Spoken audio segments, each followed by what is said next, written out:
Hello there, and welcome back. What is this place? Disconnected. Disconnected. Disconnected. Disconnected. Disconnected. Disconnected. Disconnected. Disconnected. Disconnected. Disconnected. Disconnected. Disconnected. Disconnected. Disconnected. I'm starting to feel disconnected. You have reached a number that has been disconnected. Hey there, everyone, and welcome to another Thursday live on Reconnected. This week with my buddy in a beautiful shirt, Mr. KB Loves Movies. KB, welcome back, my friend. Gotta support. Gotta support. It's a good week for that. I appreciate you. Appreciate the support, my friend.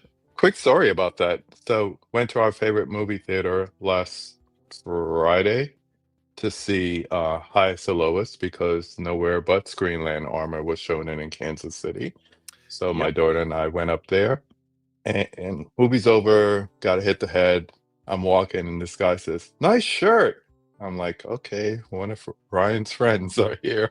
And then he's like, "I remember you from the marathon." And I was like, oh God, what marathon? And I think he meant like Panic Fest. Right. But it could have been Carpenter Fest. It could have been Nightmare on Elm Street. Any of them. I don't know. But yes. Got the shirt on tonight just for you. Now I want to know who it was. So do I. But I cared more about making it to the laboratory than finding out who they were. That checks out, especially after a Spike movie. Yeah. A little long. Oh, man. Before we get back to having fun, I want to talk for just a second because it has been a rough week for a few reasons. Again, I don't really try to make this a, quote, political show, but in a week where I have had to check in on multiple people that I love that are close to me, I've got an employee that lives in Minneapolis, very close to 2 different mass shootings that went down this week. And then on Tuesday of this week, I got an email from the superintendent of both of my children's school district to let everybody know that a loaded gun was found in one of our high schools. No details. I'm at work. I don't have access to the internet. So I get home from work and I finally can see what happened because multiple people are talking about it online. And turns out somebody with a concealed carry license went to a music performance at the high school 6 weeks ago and lost a loaded weapon. And they let the police department know everywhere they went that day, not sure where they misplaced it. And the police department never notified our school district. Wow. This is awful that we are continuing to say the exact same things every single time. The answer here is that we are the nation with the most guns and the least restrictions on guns, and it is what is killing everybody in this country. It is embarrassing. If you believe that you have a right to bear arms with no restrictions, you should change that. If you'd like to talk about it, I'm totally fine discussing that with you after the show. Send me an email because I'm pissed and I'd love to find out how I can help you learn the other way. That's all I got to say. How you doing, KP? Numb. And it's really sad. Like we were speaking backstage, I'm to the point where it's like, I'm just waiting for the vicious cycle to come back around again, unfortunately. And it could be my age. It could be just being observant of everything going on. Yeah. I am not against guns. I am not against gun owners. I am against the people who feel like it should be just out there willy-nilly. If I need a license for a car, I need a license to go hunting. I need a license to go fishing. Yeah, things need to be a little more restrictive. But yeah, besides that, still feel like I'm moving in, still got boxes around me. I just moved in. Having company this weekend, and I really don't care what the place looks like. So there's that. One thing we don't get to talk about enough on this because we don't have enough people doing it. How's it feel when you have a pretty decent sized collection moving into a completely blank slate? How's it feel making those choices? I started putting stuff on the shelf and I said, I hate this. I hate the way it looks. And I want to take everything off and reassemble and move everything. And then my wife, shout out to her, gave me some grandiose ideas. She's like, why don't you put your DJ equipment over there? And then you could get some racks and hang like a couple of your favorite albums. So now I have vision. and I want to put like some acoustic covers. But the whole thing is, I have a lot of room down here. When you come over, you'll see. But I feel like I'm running out of room already. So Yeah, it's not easy. because you want to be able to show everything or see everything around you. And I'm getting there. You can see, Sir Hitches behind me Yeah. as usual. And I have pretty much all my Scorsese, all my Hitchcock down there. So I'm getting there. So as you're talking about moving all those in, let's talk about recent pickups. What have you been picking up recently? Did we start with the obvious? Let's do it, because that would have made my week a little more epic. But I got actually a lot to show tonight. Okay. So we got Blaxploitation Classics Volume 2 to go with Volume 1. So I'm very happy to have these two. And before I get into the horror season, I'm definitely going to spend some time and get into these. These are near and dear to my heart because when I was a teenager, we used to go into Greenwich Village in New York City, and there were places that sold bootleg VHS tapes with all of these movies on them. So these hood classics have gone from VHS status to lovely Shout Select 4K status. So I'm looking forward to that, especially some of the ones on Volume 2 here. And unfortunately, Ryan can't show his because I have it right here. Which, by the way, a lot of people don't talk about this. Find you a friend that when there is a Target buy two, get one free sale, will buy other copies of these with you to save all kinds of money. That's the best way to take advantage of these sales. It really is, especially when it's over $100. That's true. It's like, Ryan, this is gonna bring the price down to $123. He's like, well, okay. So, Sign me up. works for me. What else? It was recently my birthday, and some of my subscribers sent me movies, which I'm very thankful for. Shout out to you guys. So I got a copy of The Substance. I was holding off on this to 4K because it just has the featurette on it. Yeah. So I know somebody's going to release something. Because I know Farja has so much extra stuff that she recorded while filming it. So Second Sight, Arrow, somebody just do a good job.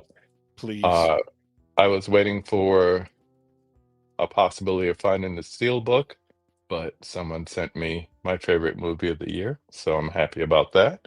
Incredible looking release. Yes.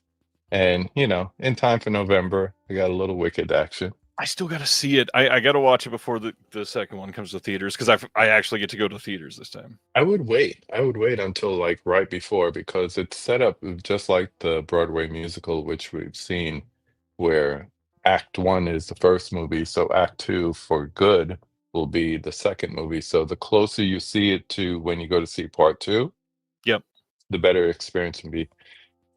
Someone else sent me a movie that I saw at Panic Fest a few years ago, Azrael, with one of my favorites, Samara Weaving. Love her.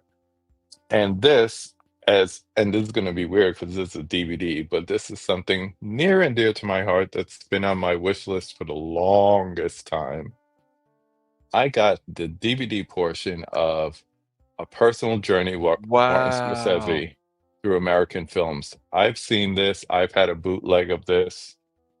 I've never been able to find a brand new sealed copy of this. Half price books have been on my wish list trying to find this, and the coffee book that goes along with it.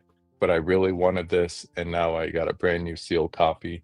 And I will open it up and I will watch it, but it is mine. It's all mine, my precious.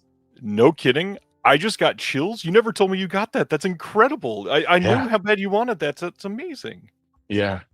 Also, I've been doing Whatnot auctions. So just picked up a couple of things. Like I finally got A Simple Plan with the slip. I was surprised. This, I don't know why this hasn't been in my library at my collection. So I finally got New York Ninja and a brand new copy of Lords of Flatbush. Oh, nice. So, yeah, Fonzie before Happy Days. That's the way I put it. But yeah, Sylvester Stallone, Perry King, Henry Winkler. If you know, you know. So that's really it. I haven't been picking up too much, with the move and everything, and trying to save a few pennies here and there. I How have been about you? trying. I've been trying to save as well, which over the last couple months I've not been showing a whole lot because I don't really have a whole lot. And I feel Yeah. like in 1 week that changed, so I'm sorry in advance. This is more than normal, but I feel like there's enough things to give shout outs to that I wanted to do this. Yeah. First off, shout out to Videodrome in Atlanta, Georgia. This is the best Nice. physical media store in Georgia. They sell the Physical Media Advocate. I've been talking to Matt for years. We've talked about when I come out there, not if, but when I make it out there, doing a video in Videodrome for their channel and helping them out with some stuff and doing some stuff for my channel. And I ordered the shirt because they started promoting on socials. Ordered one of their logo pins, and then Nice. because Matt saw it was my name on the order, he was like, "Here, have a sticker, have another pin, have all of these postcards, have all of these stickers, have a handwritten note that says 'We love you, Ryan,' have a tote bag." And like, I didn't ask for any of this. I never do. This is insane. Genuinely, please go support locally owned home video stores like this that are still I personally, and everybody in this chat can attest, that I love purchasing direct from boutiques. That being said, retailers deserve a lot of that too. They are curating people's collections in their community. They're throwing on events. Like half of these postcards are about local events in Atlanta. It is amazing to me that we still don't have at least one video store within like a 2-hour drive of everybody, because that's like the essence of life, and it's embarrassing that we don't have that. Really So is. please check them out. Really. There's a store within a flea market in Pennsylvania as an example of a locally owned physical media store that I support, besides, your vintage stocks around here and what have you. But it's important. It's important. It's not just your thrift stores and your Orbit DVDs, although, our friend Nathan Jones went to Orbit to support them locally that way. And I would have loved to make that trip, but we should make that trip. That's how I changed the U to we. I genuinely in the last month brought this up to my wife that I wanted to plan a time for me and you to drive down there together. So yes, we will get that done. Definitely. So other than that, we have not seen a lot of pickups on my side for TerrorVision, even though I've worked on most of the releases over the last year. And so finally, I requested contributor copies for the last like 10 months, and here are most of them, still not all of them. But one I really highlight, and it's a good night for it, is Gushing Prayer. This is a film that TerrorVision took a risk on. It is a pink film, and the reason I'm highlighting this is because on September 1st, on the Mail You Seen site, Vinegar Syndrome is releasing the first release in their new pink line. Don't know what it is yet, but I want to tell people, if you're getting excited about that stuff because Vinegar Syndrome usually gets people hyped up, go back and check out Gushing Prayer. This is a very good movie. Worked on the special features on this. I think this is one of their best gray face releases. The art on here is gorgeous. I can't take the little strip off because there's nudity, but it's a classy pink film, which is a kind of odd choice for TerrorVision to start with that one. And sadly, it didn't do very well, so I doubt that they'll do many more. So if you want to show support and maybe kick off, hey, we actually would like these, go check out Gushing Prayer from TerrorVision. Few other things. This just came in, and I was just talking about this with Brian, who's probably in the chat. I think I saw his name already. But the 4K release from Lionsgate of But I'm a Cheerleader came in. Yay! Anniversary. Everybody seemed to think this was a steelbook, but instead, this is a release on a diet. This is a slipcover that comes off, and it is the smallest digipack that I've seen in quite some time. It's barely thicker than the plastic tray. The art is okay. It is quite airbrushed in certain places, like that. But it's honestly, I don't hate this. It does feel kind of, we'll say, sensitive to the touch. That being said, this is one of the most safe or space-saving releases that I will have immediately, which I love. Slim case. It is a slim case, and it's Wow. probably even maybe slightly slimmer than a slim case. One that is pretty much immediately going out of print, it looks like, hopefully to be printed again. Monty Python and the Holy Grail 4K Steelbook. This was a must. This was a foundational comedy for me. Adore this movie. Stoked to have it. Another foundational comedy just came in that I've been thinking of showing my kids, although there's a couple things that make me trepidatious. A 4K of Happy Gilmore. How did we get that? Quite confused, but I'm glad that it's here. Then Imprint. This is the fun one of the week, and Ronnie's asking but I'm a cheerleader spine. Here's the spine of the slipcover. Mentions that it's the director's cut specifically. Got a decent font, and then if you take off the slip, it's the same in an inverted color. There you go. That's so cool. Imprint came in. So first, they sent this because of my interview with Daniel Kramer, so I could have a physical release. This is their box set of Blue and Fade In that they did, which is by Silvio Narzano. This specifically has the documentary from Daniel Kramer located in the box set, which is remarkable that we have somebody in the physical media community contributing to these releases, getting an entire disc dedicated to one of their documentaries. This is treasured immediately. The documentary is great if anybody gets a chance to see it. Other than the Imprint disc, because you don't have that and you're not purchasing, which I understand buying from Australia is a little scary right now, which we're going to talk about after pickups, I'm sure. But it is absolutely worth watching. Daniel, if you follow him on social media, sometimes is giving out like, hey, you can watch this weekend. Here's a link to Vimeo and a password. So keep an eye out on that. He's doing great work. But with that, they decided to be extra kind and send Midnight Cowboy with Dustin Hoffman and somebody else. But this is a great looking release. And then my favorite thing, possibly, that came in this box is an upgrade to a Criterion release that I already had. Malcolm X. Wow. 4K box set from Imprint. And saved this one for my friend KB, who I know also loves this movie. Incredible release. We've got the 4K disc. We've got a Blu-ray. The Blu-ray has, by any means necessary, the making of. This is an upgrade of the Criterion because it's got Dolby Vision. Most of the same extras on here as well. But check it out if you are interested in it. It's so cool.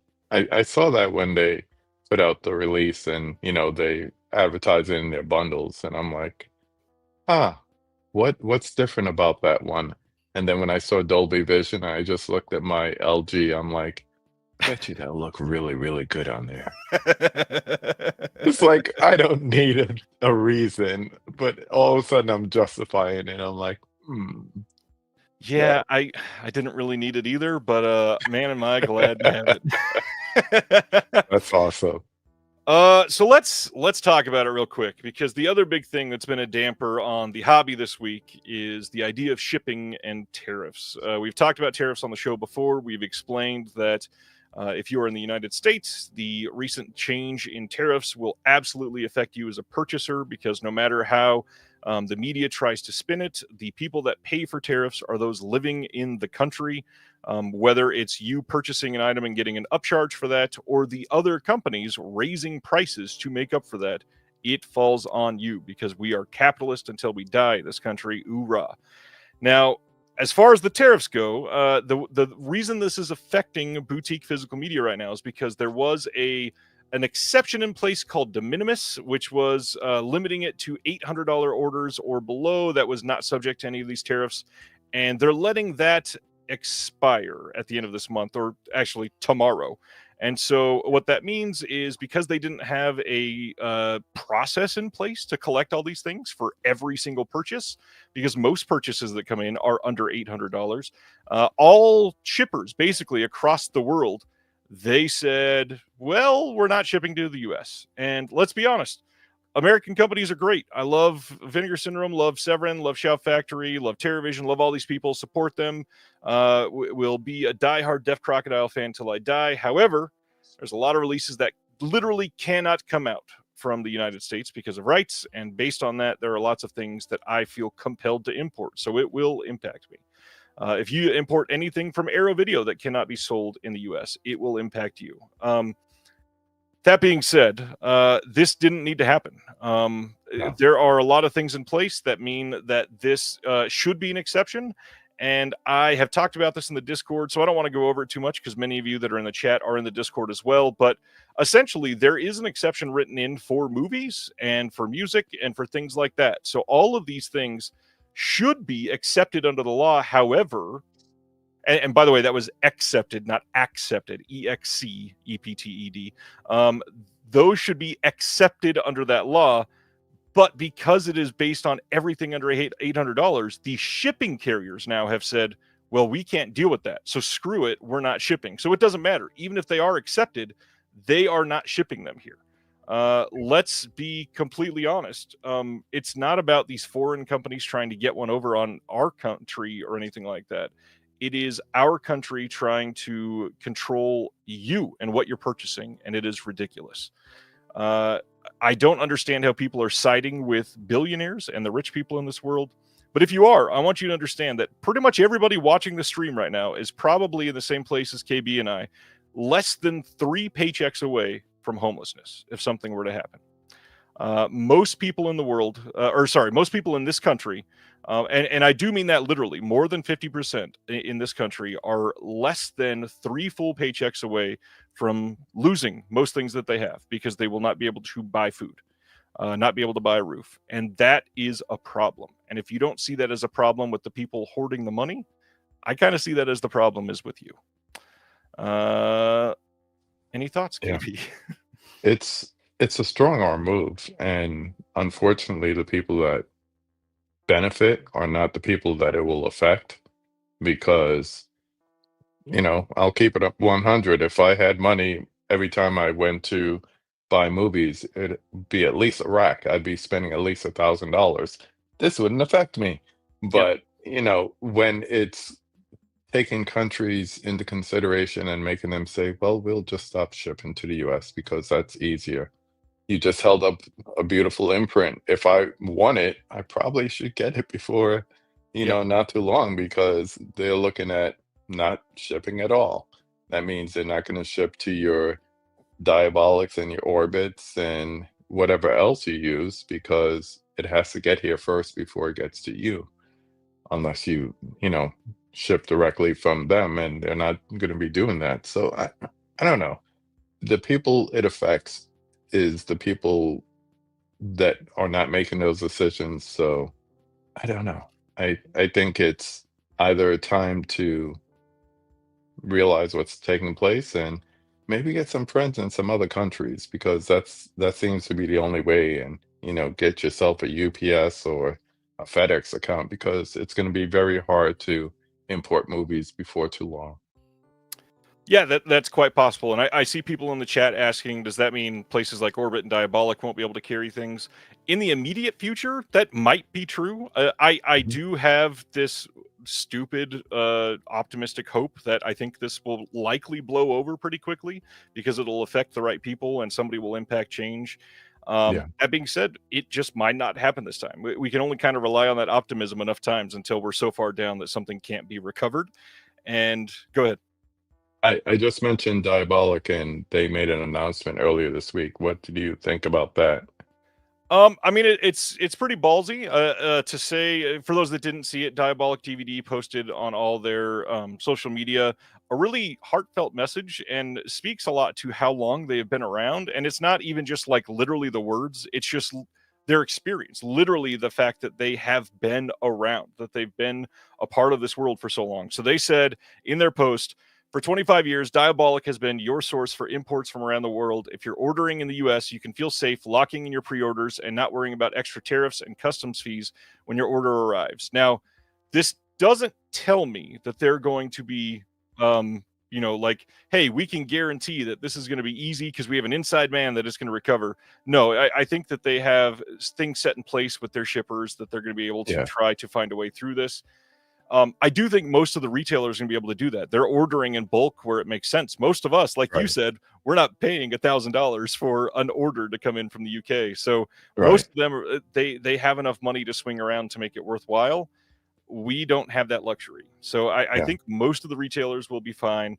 Diabolic, it's a big move. It's a big deal to do that and give the honesty and loyalty and hope to your And customers. not price gouge. No, Because not at all. it's an opportunity. If you're a business, it's an opportunity to say, well, I'm going to pass on the cost to you, even if I'm not really incurring the fees to begin with.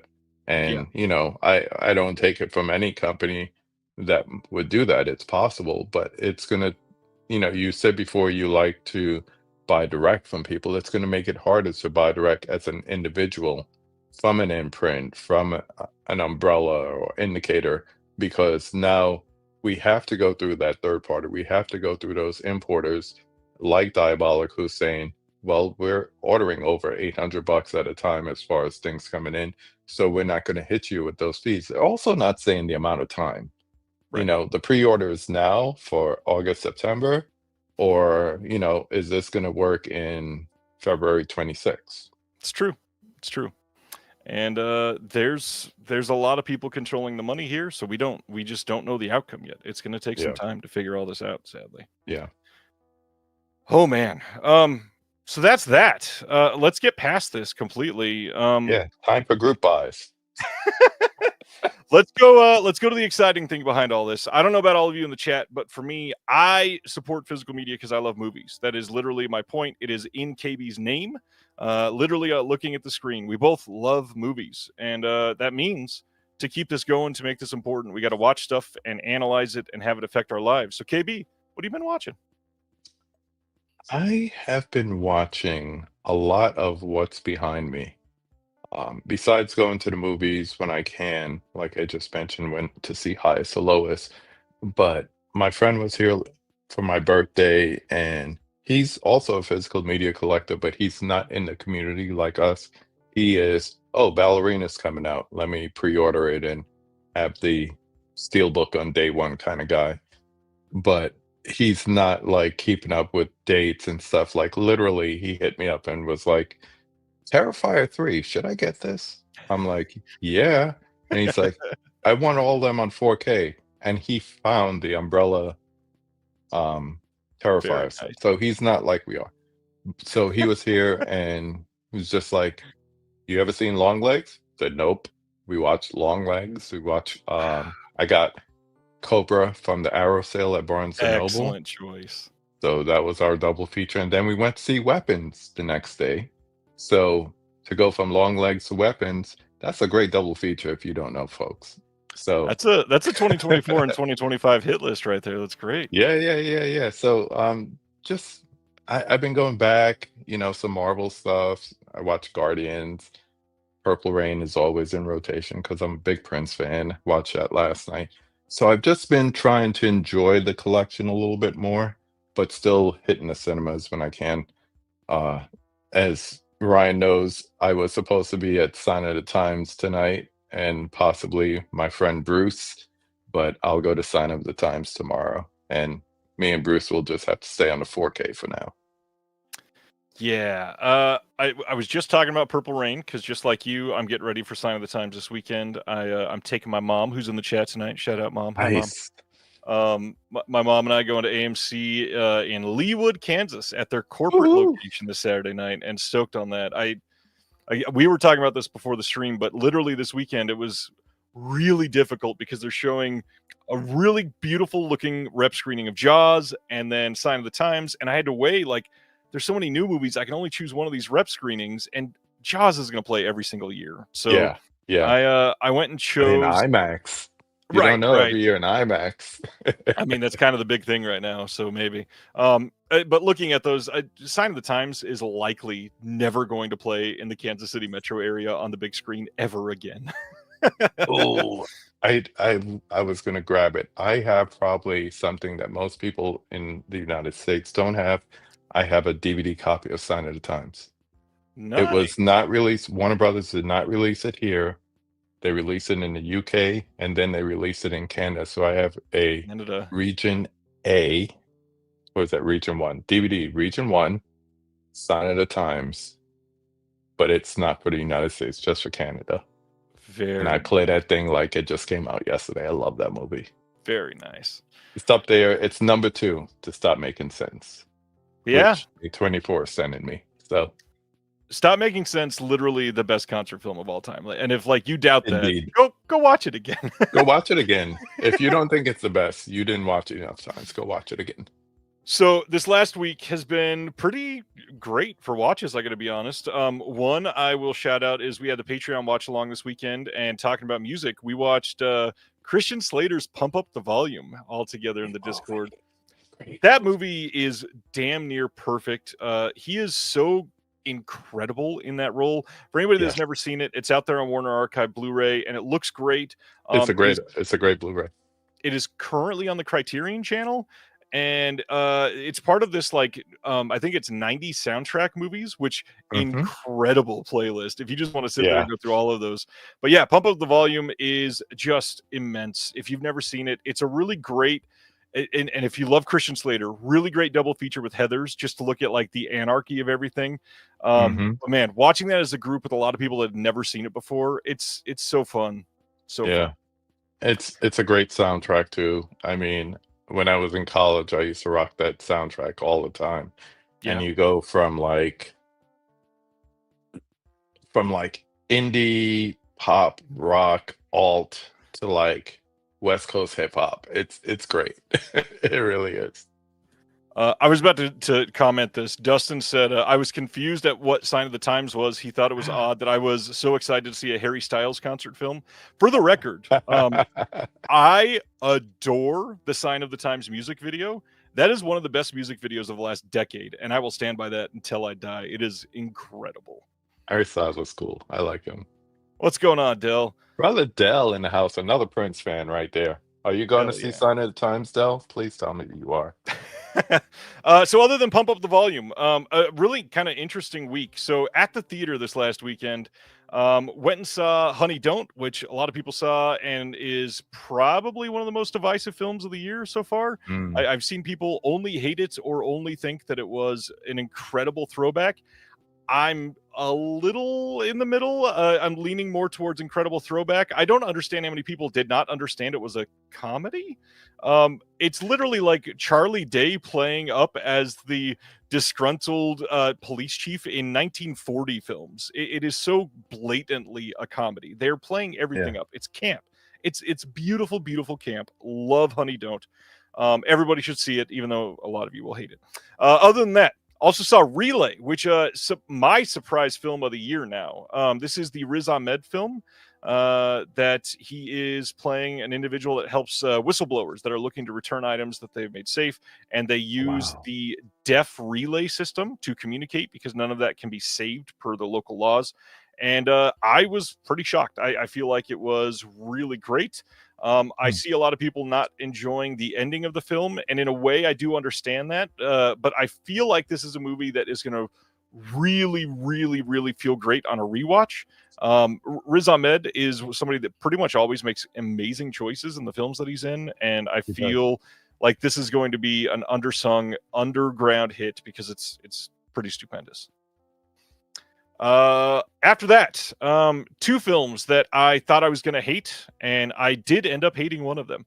I saw the film Eden with all of the It women at the moment. We've got Ana de Armas, we've got Sydney Sweeney, and on top of that, we got Jude Law. We've got, oh man, incredible performance from somebody that I feel like he has been mostly MIA for a while, but somebody's be like, no, he was in 3 movies last year. Daniel Bruhl, I feel like, is the star of this film.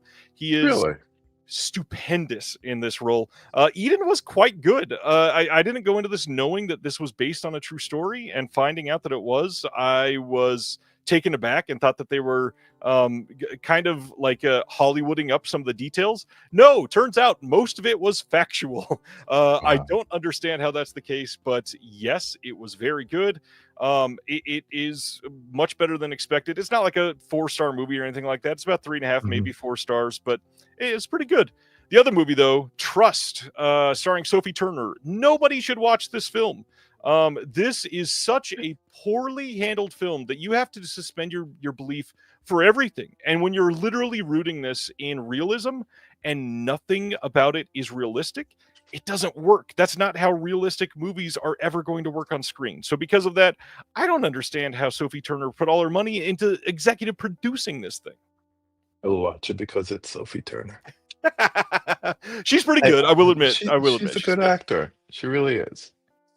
And she pulls it off decently. Just it's, I don't know, it's not great. And for those that didn't see the previews for this one, because it really got underplayed everywhere.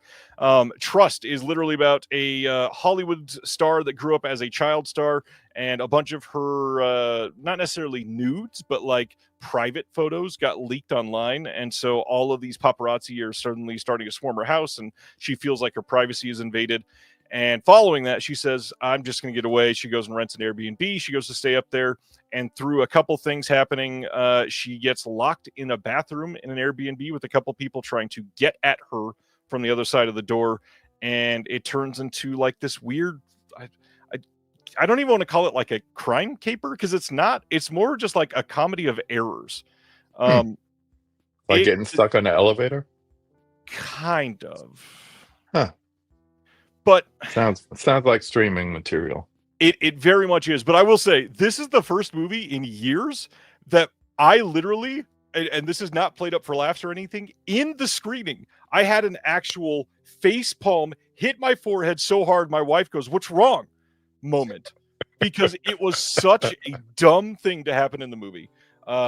I don't understand. Go check out Trust if that's what you're into, if you're a little bit nihilistic and wondering how it feels to be subjected to it. It's probably out of the theater already. Oh, yeah. I don't even think it played a full week, which is hilarious. Carrie Mulligan says here, I've seen all those films, and Trust is definitely a train wreck of subplots and tones. The tones are the funniest thing, because they're playing it really serious, and then they show suddenly these three criminals, and they're like, come on, man, let's go. And it's like, that's not real people. Sounds like multiple writers. Yeah, that I would not be surprised. All right, we are into the next segment. Anything else before announcements tonight? Anything that I'm forgetting that was a big deal this week? It's been a busy week. It's been a week. That's the best way to put it. It's been a week. No, let's get in some announcements. Let's do it, because there's still a lot. There's still a lot to cover this week. And the first one is kind of huge. And we got multiple releases of this. Yes, this first picture is screwed up, but we'll look at the right one in just a minute. Gary saying he went to the Severin pop-up last week, so we're going to be talking about that thing for sure. All right, so pre-orders of the next Hammer 4K box set out of the UK are now live. This is coming on October 13th, and this is the first of like the big Hammer titles that they've released. I would argue that Quatermass and Quatermass 2 are up there, but that's only because I love those movies. I know that for a lot of people, those are still very low on the Hammer totem pole, I guess. The next thing that is a big deal here is that we have dueling releases. So if you're not in the UK and you don't want to import this, we're going to talk about that in just a second. This is The Curse of Frankenstein from 1957. This is directed by Terence Fisher, starring the two main men, Peter Cushing, Christopher Lee. This is one of Hammer's greats. This is one that people wanted for a long time. They started teasing this, and people went crazy. This is a 6-disc release. I repeat, 6-disc release of The Curse of Frankenstein. As we look at this release, keep in mind all of the details on this, because it is a beautiful looking release. More to come on the details. However, we've got the film on 4K. We've got the film on Blu-ray. All of these things about these two releases are going to be identical, except for the Hammer release over in the UK has a very specific special disc in here that covers, where does it start here? Mr. Cushing, Mr. Lee, a Hammer exclusive, a behind-the-scenes recording made during the narration sessions for Flesh and Blood. And what is Flesh and Blood? Flesh and Blood is Ted Newsom's fascinating feature-length documentary. That is not going to be on the dueling release that we're about to be talking about in just a moment. Everything else is. So this is the giant Hammer release. This has some printed material that aren't going to be on the other release. But what is that other release? It is this beautiful looking Warner Archive 4K release. And this is going to be coming as I think it's 4-disc release. It might be 5. I don't remember. That's so good. Oh, it's 3-disc release. So 2 4Ks and a Blu-ray with all the special features.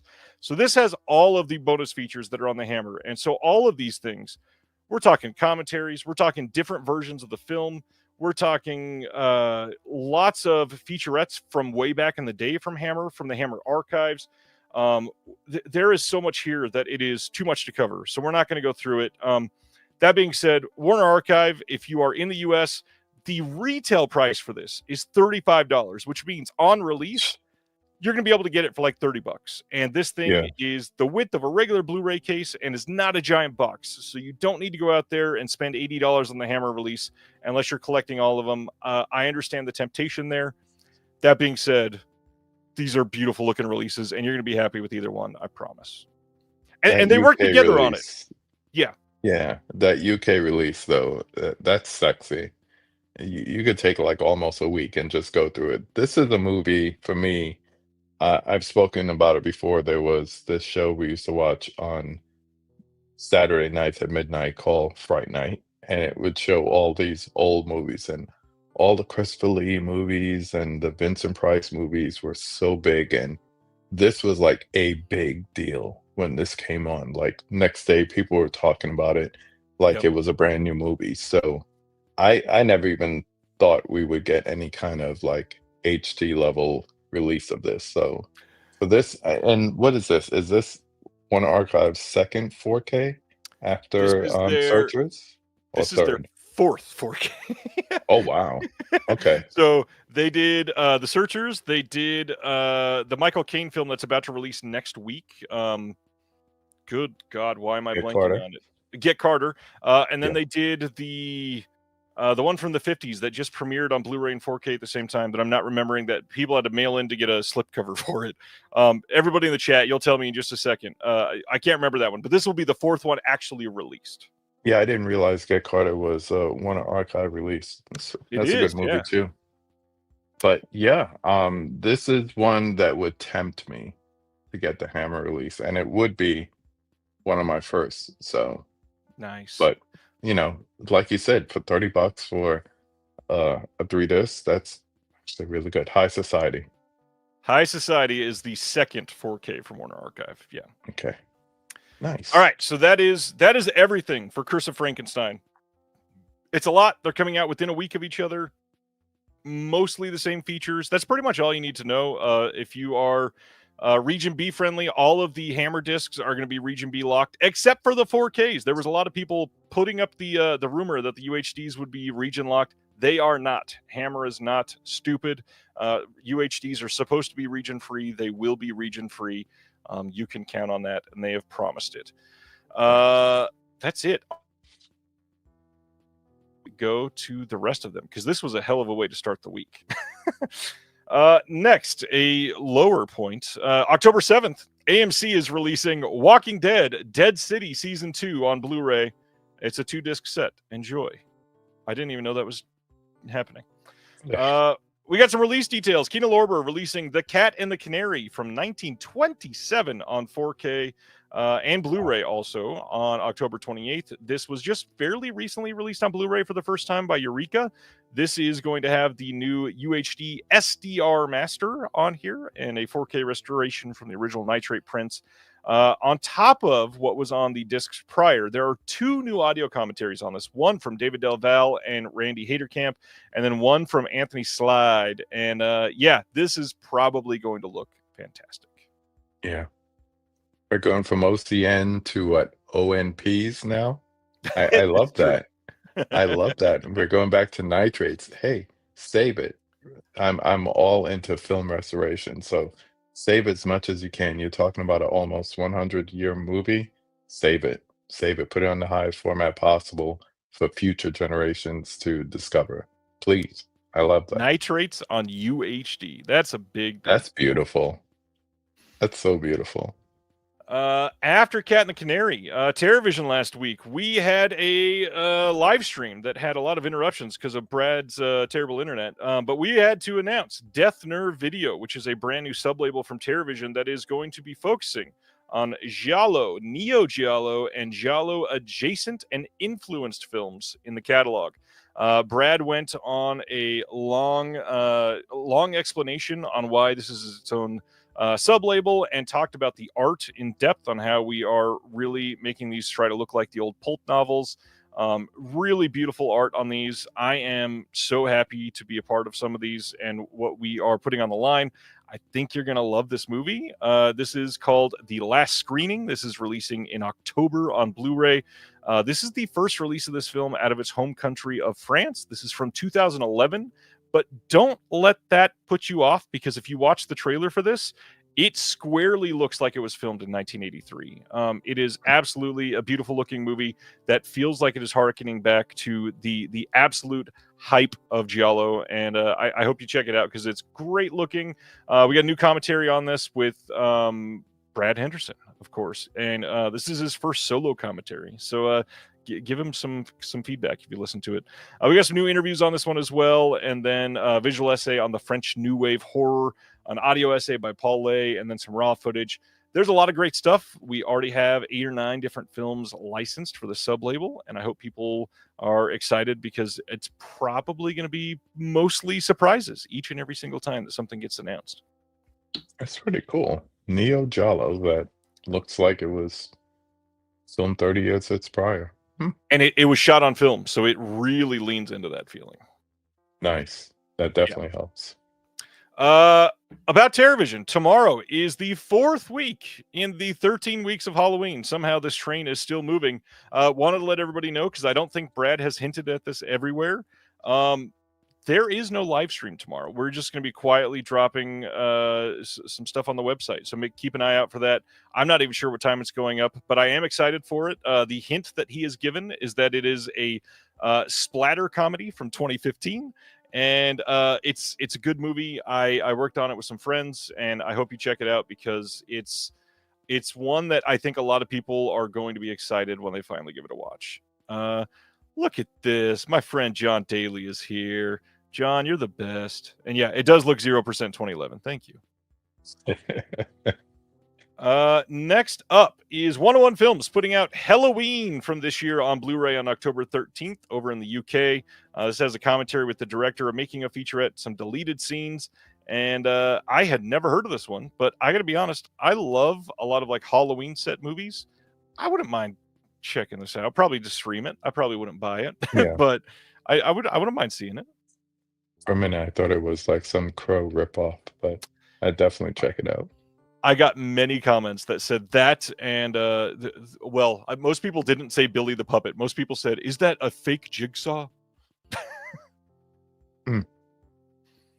Yeah. So Severin, as we just mentioned from our friend Gary Richardson in the chat, Severin had their Super Shock pop-up film festival in LA this last weekend, where they revealed some trailers from some upcoming titles. They even played some of the upcoming titles. And one that they played is this first film. Now, the hard part is we don't know release dates for any of these. They could be before the end of the year. They could be in 2 years. Stuff that they played during last year's festival still hasn't released yet. They're still working on them. So we're not exactly sure when all these are coming out, but we're gonna try to highlight the more important ones of these and blaze through a couple that we don't have any real details on. So we'll talk about those later. But first, the Hunters of the Golden Cobra. This is from 1982, and this says, an American soldier and a British intelligence agent try to track down an ancient relic called the Golden Cobra, rumored to have supernatural powers.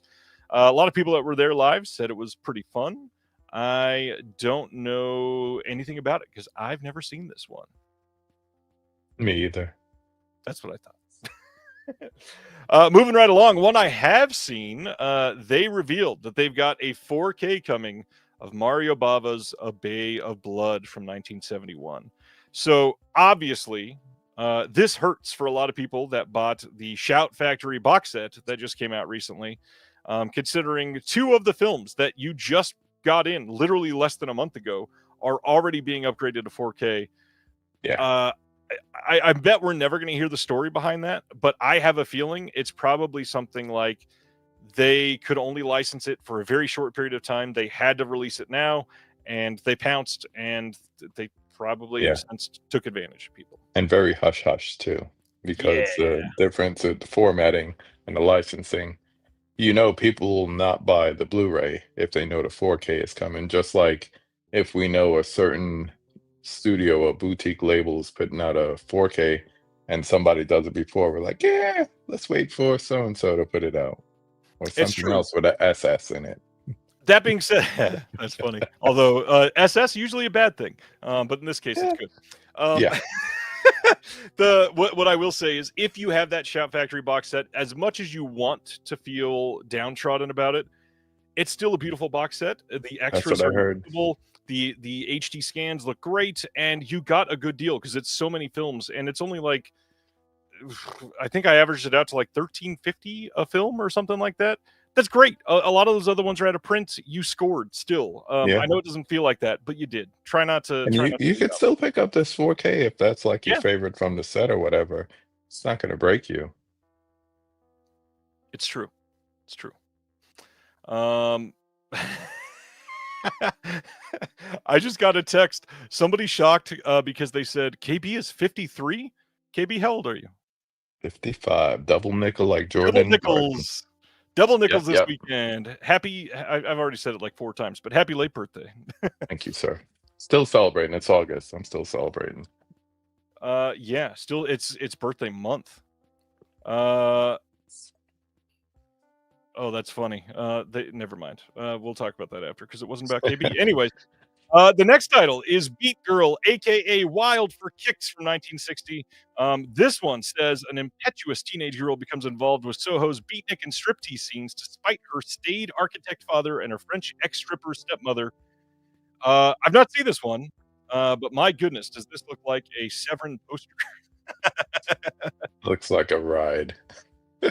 Yeah, I think they played this one live. I don't remember if they did, but I think so.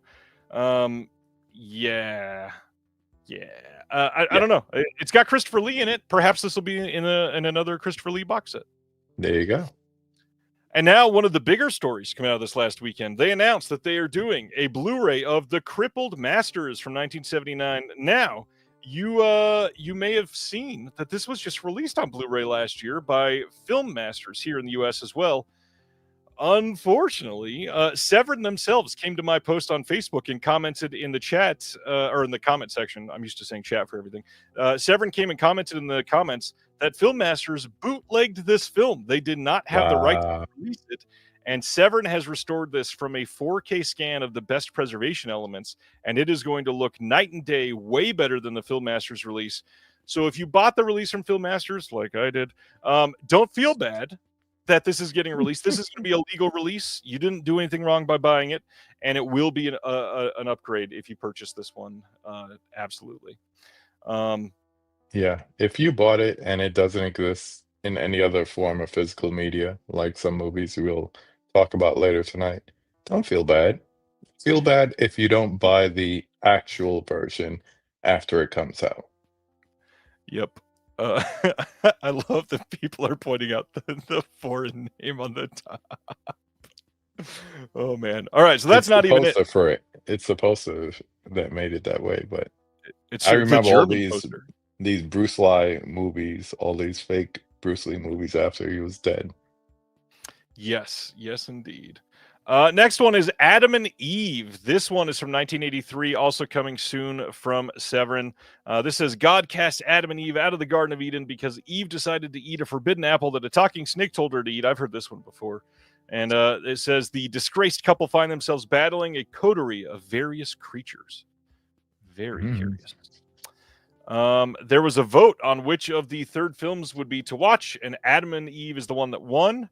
So everybody got to see this. I hope they enjoyed it because I have never seen this. Yeah, me either. Next up from them, they announced a couple pretty big Alex Winter titles. First is The Idiot Box from 1991. After the success of Bill and Ted, Winter and his directing partner Tom Stern were able to sell a series to MTV. And it was the first live action shows ever on the network. It was one of the first. It all started around the same time. Super violent, politically incorrect. The Idiot Box was a huge hit. And I cannot wait to see what they do for this. This is like how did they ever manage to get this license to put out? And good job, Severin, because this is going to be huge. Well, I don't think Paramount was going to put it out as owners of MTV. So for them to pull the license probably was not a big deal. But I remember this. It was a controversial show at the time when it was on because everybody was suspect. That's the best way to put it. Yeah, I get that. I'm very curious if Paramount actually still has the rights. I know it was MTV then, but I have a feeling because by the time they release this, it'll be 25 years or 35 years. It's very close to an even number that I feel like rights might have lapsed. And considering what's Okay. happening with this and the other Alex Winter thing and Freaked all at the same time, I Mm-hmm. kind of feel like something unlocked around then. Yeah. Get your own rights.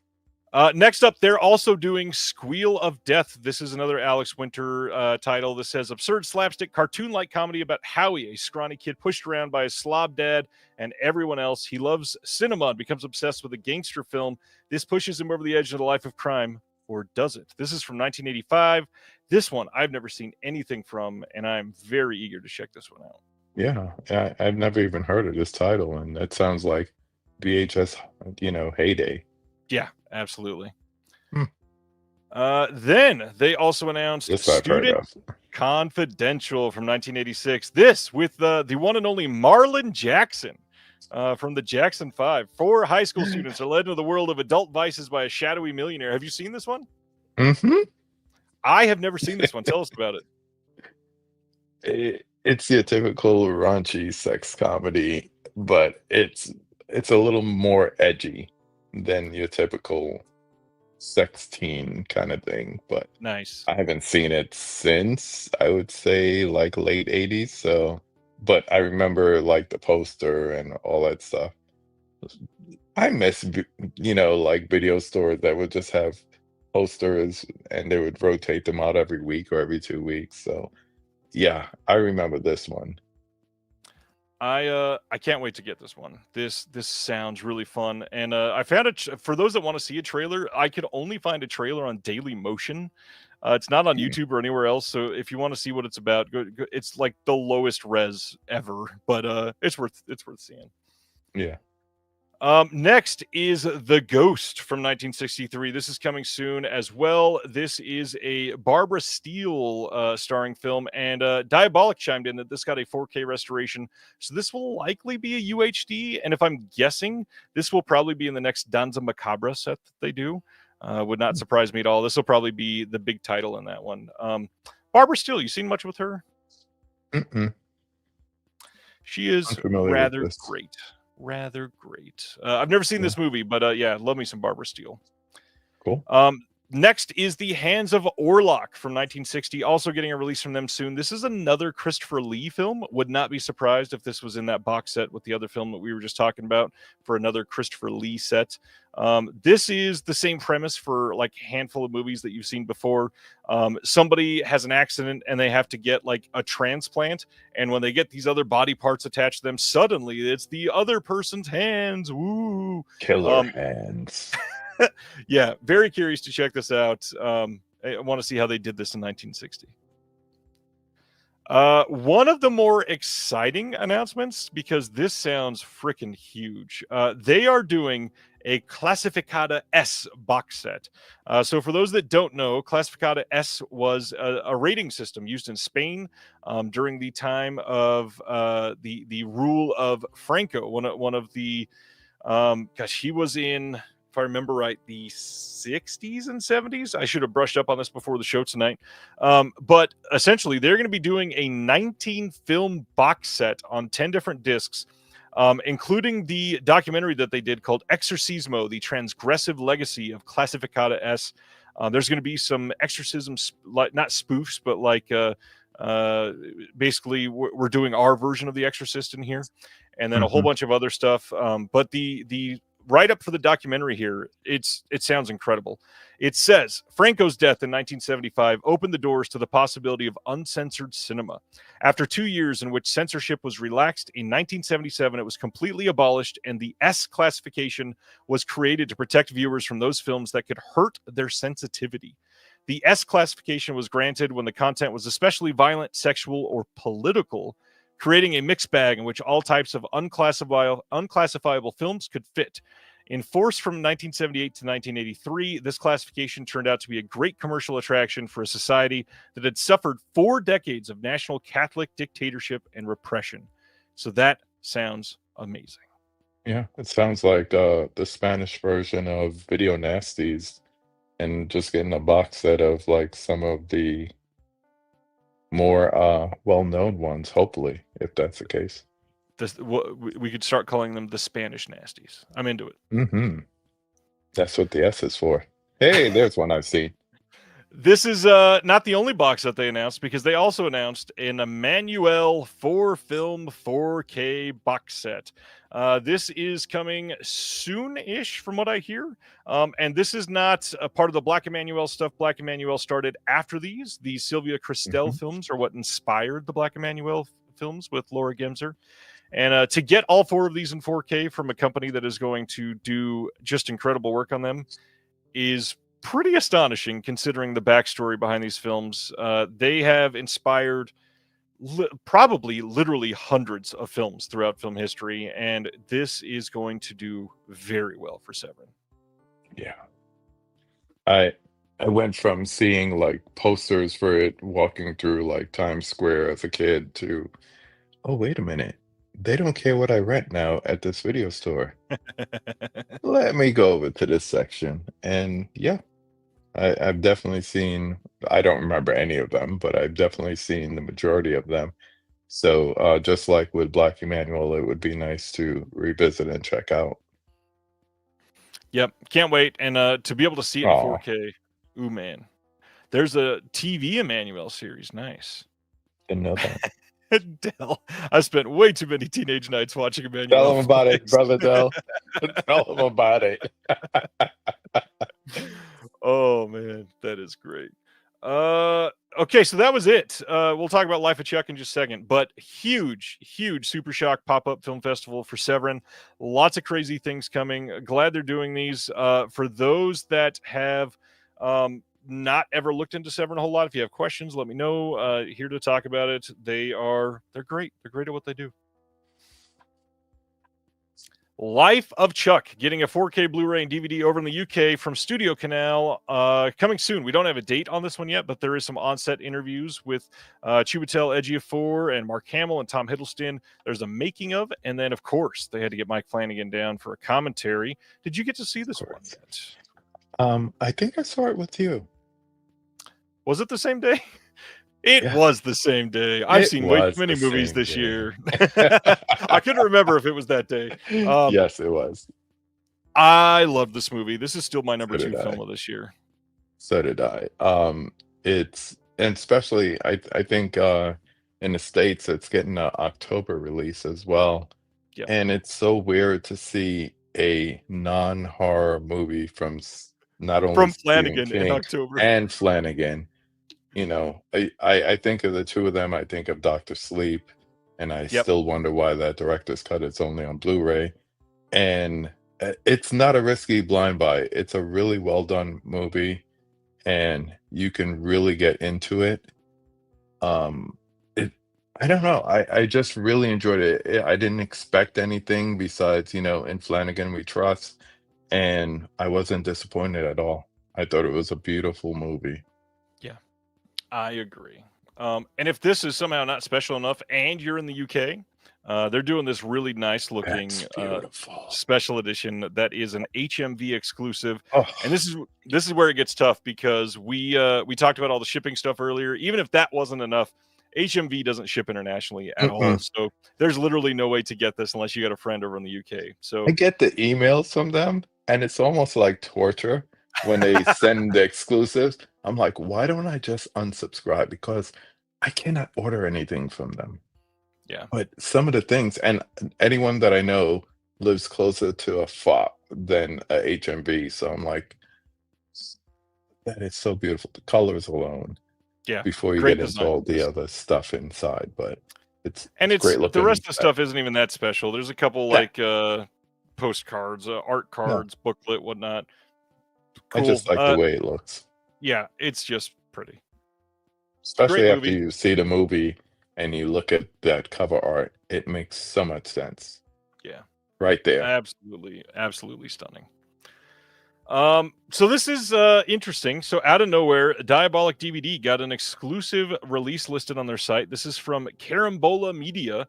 and this is Forgotten Pistolero from 1969. And this is a 2-disc set. Disc 1 has the feature in English. Disc 2 has it in Italian with non-removable English subtitles.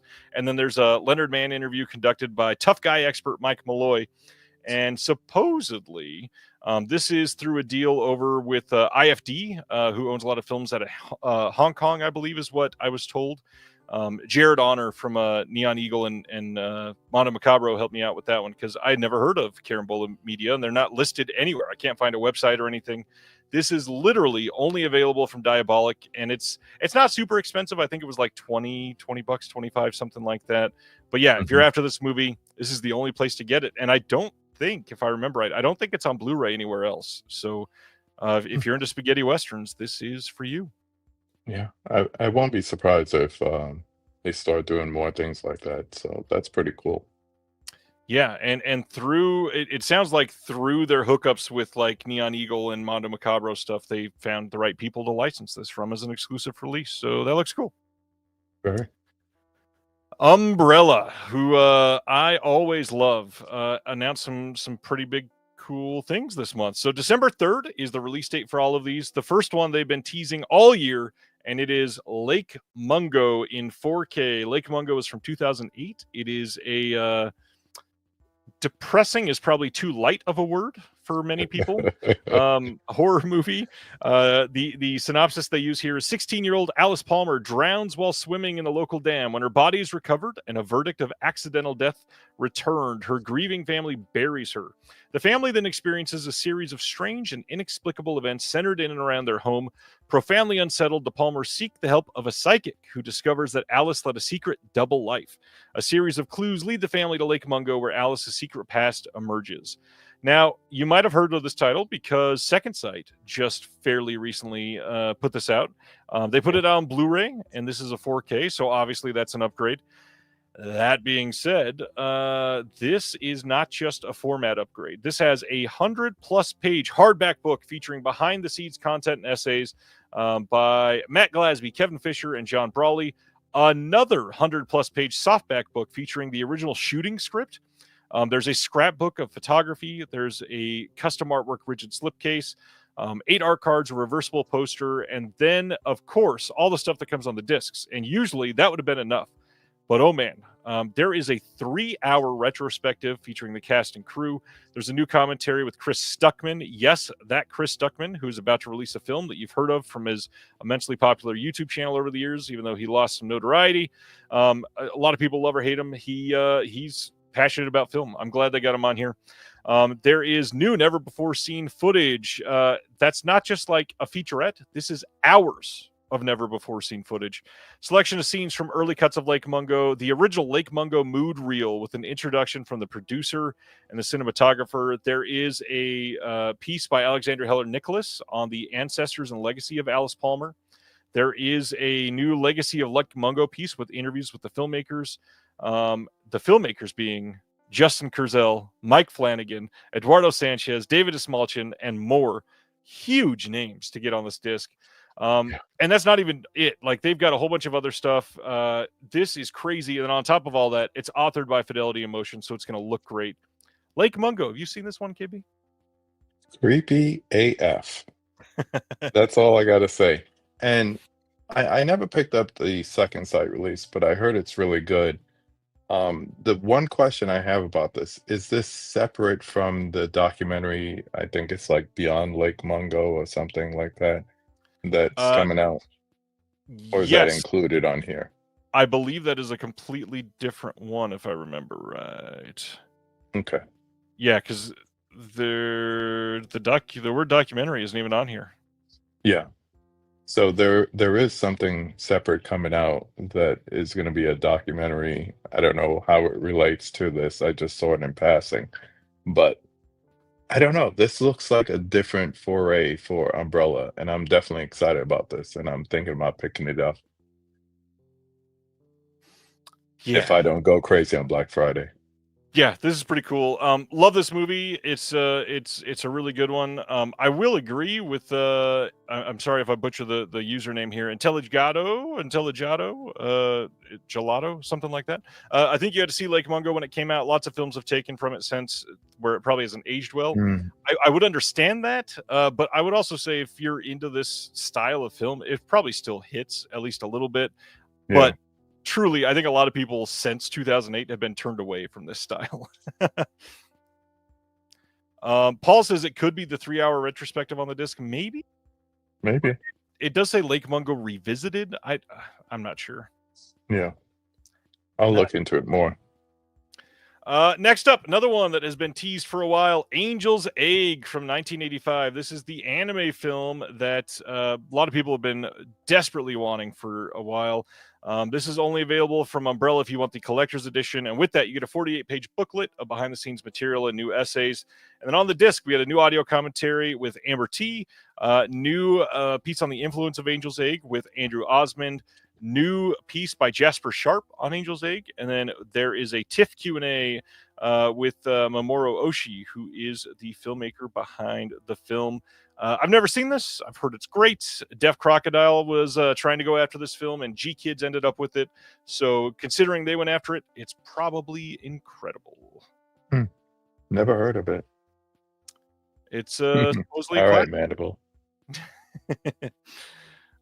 Next up, as part of the Umbrella slate, which is massive, December 3rd, a Blu-ray of Quest for Fire from 1981.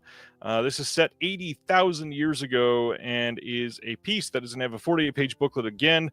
New audio commentary with Rob Kelly. New interview from 2021 with the director. New piece by Bryn Tilley. Audio commentary that is archival from the filmmaker and some others. Ron Perlman is in Quest for Fire. I've not seen this one. You seem familiar. You seen this one before? There used to be this closed circuit TV service called WHT when I was growing up. And all the kids wanted it because, yeah, you could see sports and boxing and all that stuff, but you could see rated R movies. And, this was before HBO was big in our area and everything. And I remember sleeping over at my buddy's house and we watched Conan. And then we watched Quest for Fire. And I thought it would be really titillating and all that. I fell asleep. Conan was enough for me. But yeah, I've seen it. It's okay. It's nice to see something from that time period being released, especially getting this kind of royal treatment. But yeah, I don't know. I would have to revisit it, and I don't know if I'll revisit it in a physical standpoint. If I could stream it somewhere, I probably would before I make that call. But it's nice to see these getting released. That's the reality of the Umbrella stuff. Like, a lot of us would love to have many of these on our shelves, but the truth is, at $55 is the cheapest of their collector's editions, and we're talking, this is probably pretty close. Just a few weeks ago, got in the Jet Li collection from Shout and showed it on here. Most of them are about this thick. And when you're talking about this is the size of almost 6 regular Blu-ray cases. This is like basically the average size. And once you get 10 films, that's like a shelf and a half right there for many of us. That's a lot. And so it's an investment. Well, and literally at almost $60 a piece, it is a huge monetary investment for a blind buy for a lot of people. So I understand wanting to see many of these first. And that's why I would say I wouldn't really spring for many of these collector's editions unless it's a movie that you know and love. That being said, watch something first. Try it out. See if you want it. Who knows? Quest for Fire might be your new favorite movie. True. Moving right along from there, we got, I believe this is the last one from Umbrella. We've got GI Samurai, aka Time Slip from 1979, also coming in Blu-ray. This is a Sonny Chiba film. Has a 48-page booklet with essays by Patrick Macias, Jonathan Clements, new audio commentary by Patrick Macias as well. There's a conversation on here with the screenwriter Toshio Kamada, some archival interviews. I've not seen this one, but I've heard that it's pretty good, and it does sound like the storyline of A Connecticut Yankee in King Arthur's Court, which for some reason I always love that story. Just man at a place, it makes for some funny stuff happening. I've seen a lot of Sonny Chiba films. This is not one of them. I love This this this cover. this looks like a money grab, if anything. Samurais and tanks in the background. Woo! What a combination. Amazing. Oh, that wasn't everything from Umbrella because I Oh, totally forgot geez. about Bambi the Reckoning from this year, the next in their Nightmare Kids film releases. This is a ruined childhood 16-page kids book included with this, with some custom illustrations, some art cards, reversible poster, new audio commentary by Dan Allen and the cinematographer Vince Knight. There's a new Behind the Madness featurette, new on-set featurette, new deleted scenes featurette, and a new trailer. These are all new because the film literally just released. Bambi the Reckoning, did you give time for this in the theater? Oh God, no. I all of them, not even the Pooh movies, I have like zero interest in it. If I'm somewhere and somebody puts it on, maybe, but I, I got things on wrap. I don't have time for these movies. Somebody has to tell me it's really good, and I could halfway believe them and try it, but no. So, unfortunately, I did put time into this in the theater and did go see this in an AMC in Olathe, Kansas.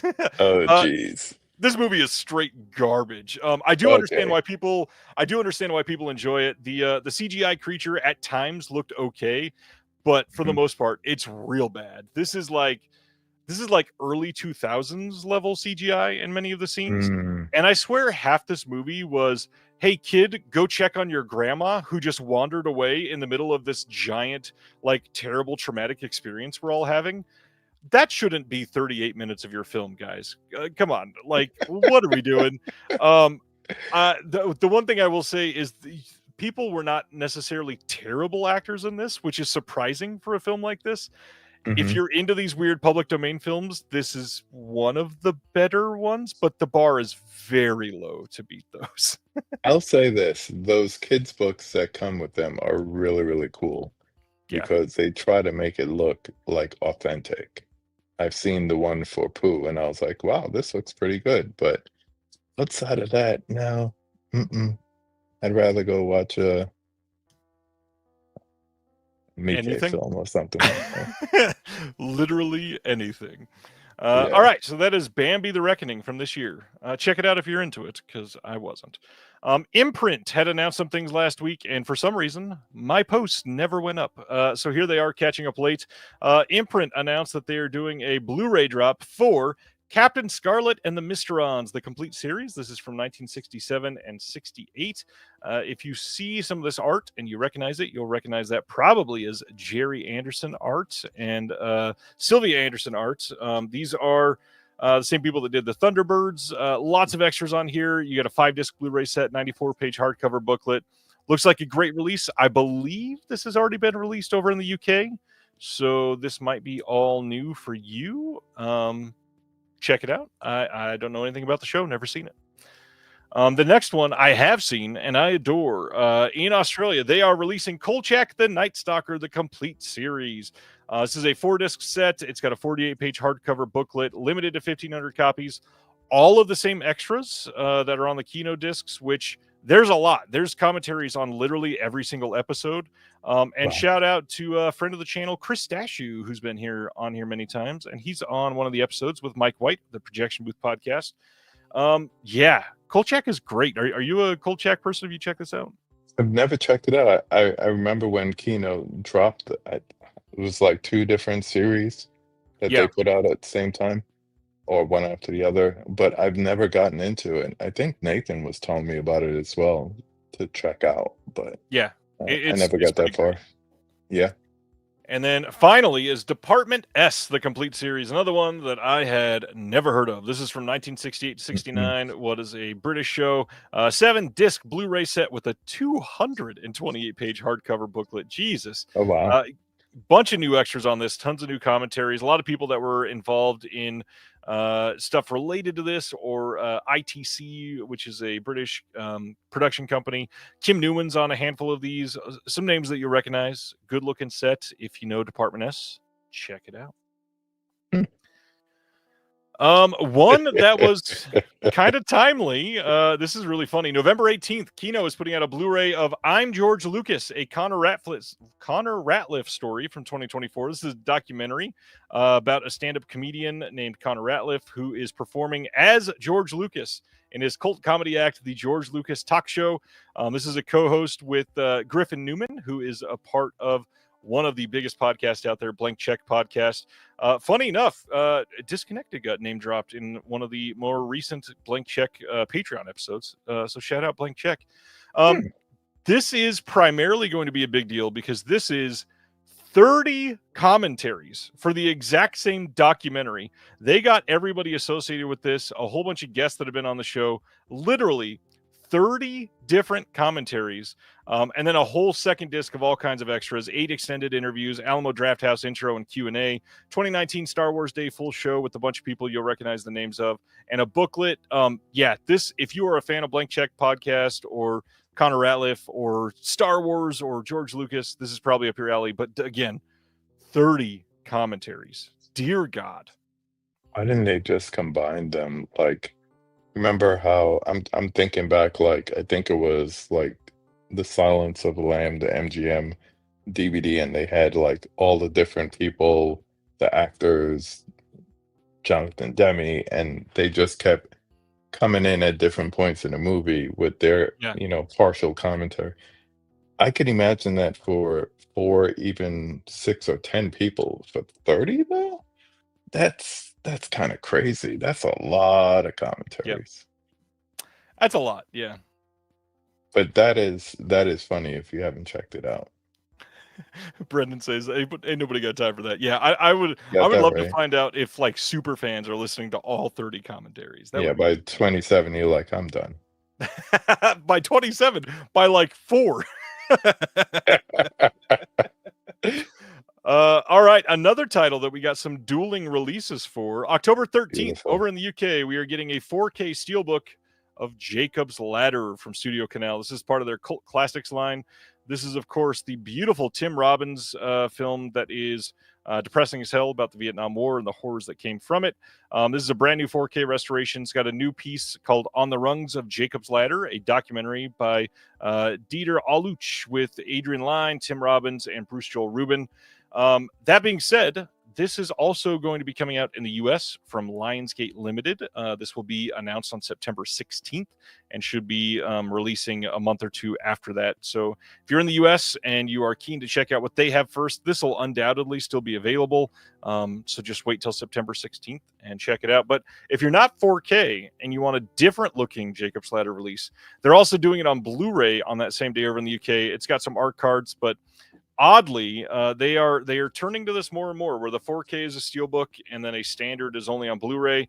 I hate the practice. I do kind of understand it from a monetary standpoint, but for a film like this should be pretty popular. Yeah. And when I saw that Studio Canal was putting it out, I was waiting for give it a couple months and Criterion will have it. So when Lionsgate Limited got it, I was pleasantly surprised just to have something different. But just like A24, their releases are getting kind of, stuck to just getting it from them, at least for a little while before it goes more public. I wonder if it'll be the same way with this one. Yeah. Paul is saying that Jacob's Ladder is also getting an Aussie 4K. I had not seen that, so thanks for that, Paul. So the licenses are being spread around. Yeah, and it's that time. Just got a 4K restoration, so that makes sense. Music Box Films is releasing When Fall Is Coming on October 7th. I have heard this is a beautiful movie. Would love a chance to see this, and we'll check it out. Haven't heard about it. Yeah. Next up, Yellowstone, the complete series, because everybody's clamoring for this now. November 18th on Blu-ray from Paramount.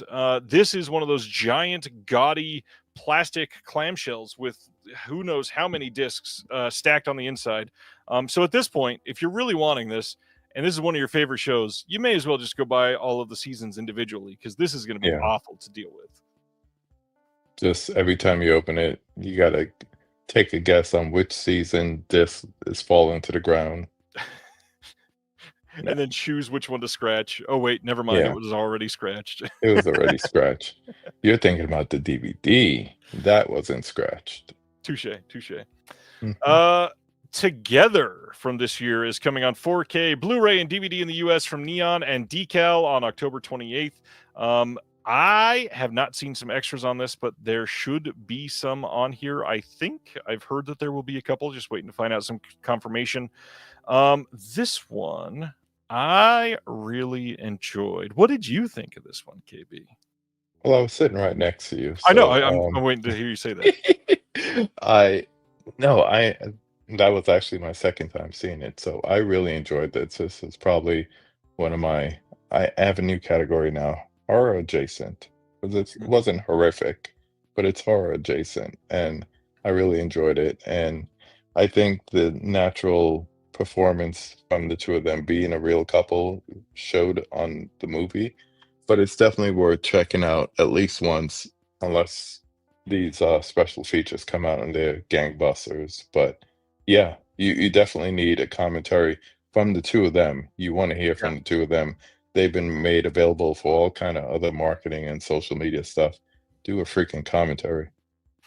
Also, this might be a little weird to rant about for just a second, but it is very specifically about this movie because you brought it up too. I would love to see somebody go out and license like some of these YouTube clips and interviews for the like press junkets that are happening for many of Hmm. these movies. I mean, for example, it's not a great movie. Supposedly, I've never seen it. But Madam Web, like there are stories about the press junkets behind Madam Oh Web. my Imagine God. if those things were on the disc. How many more of us would have owned that just to preserve that and say, let's throw this on just as a gag? This is great. Some of them are better than the movie, Right. I especially the wish they Dakota would do it. Johnson ones. Yeah. And I can't imagine that you couldn't get, especially from some of these like smaller like TikTok creators. You could definitely get some of them on there. Come on. Hmm.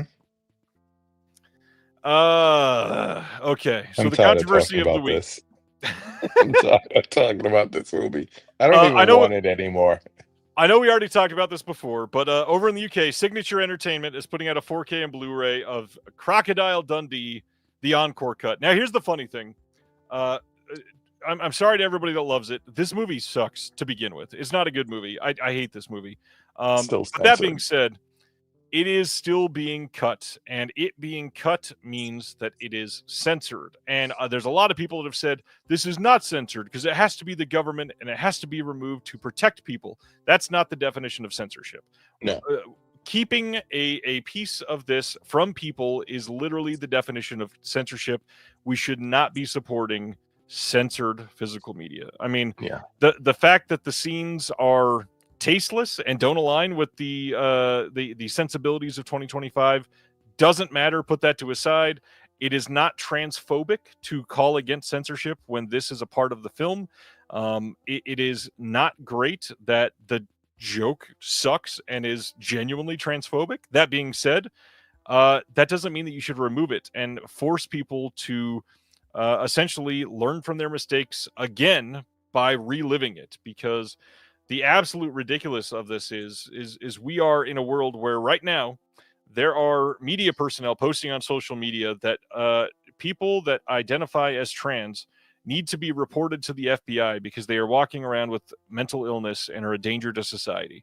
And that is not what is reality. That makes no sense.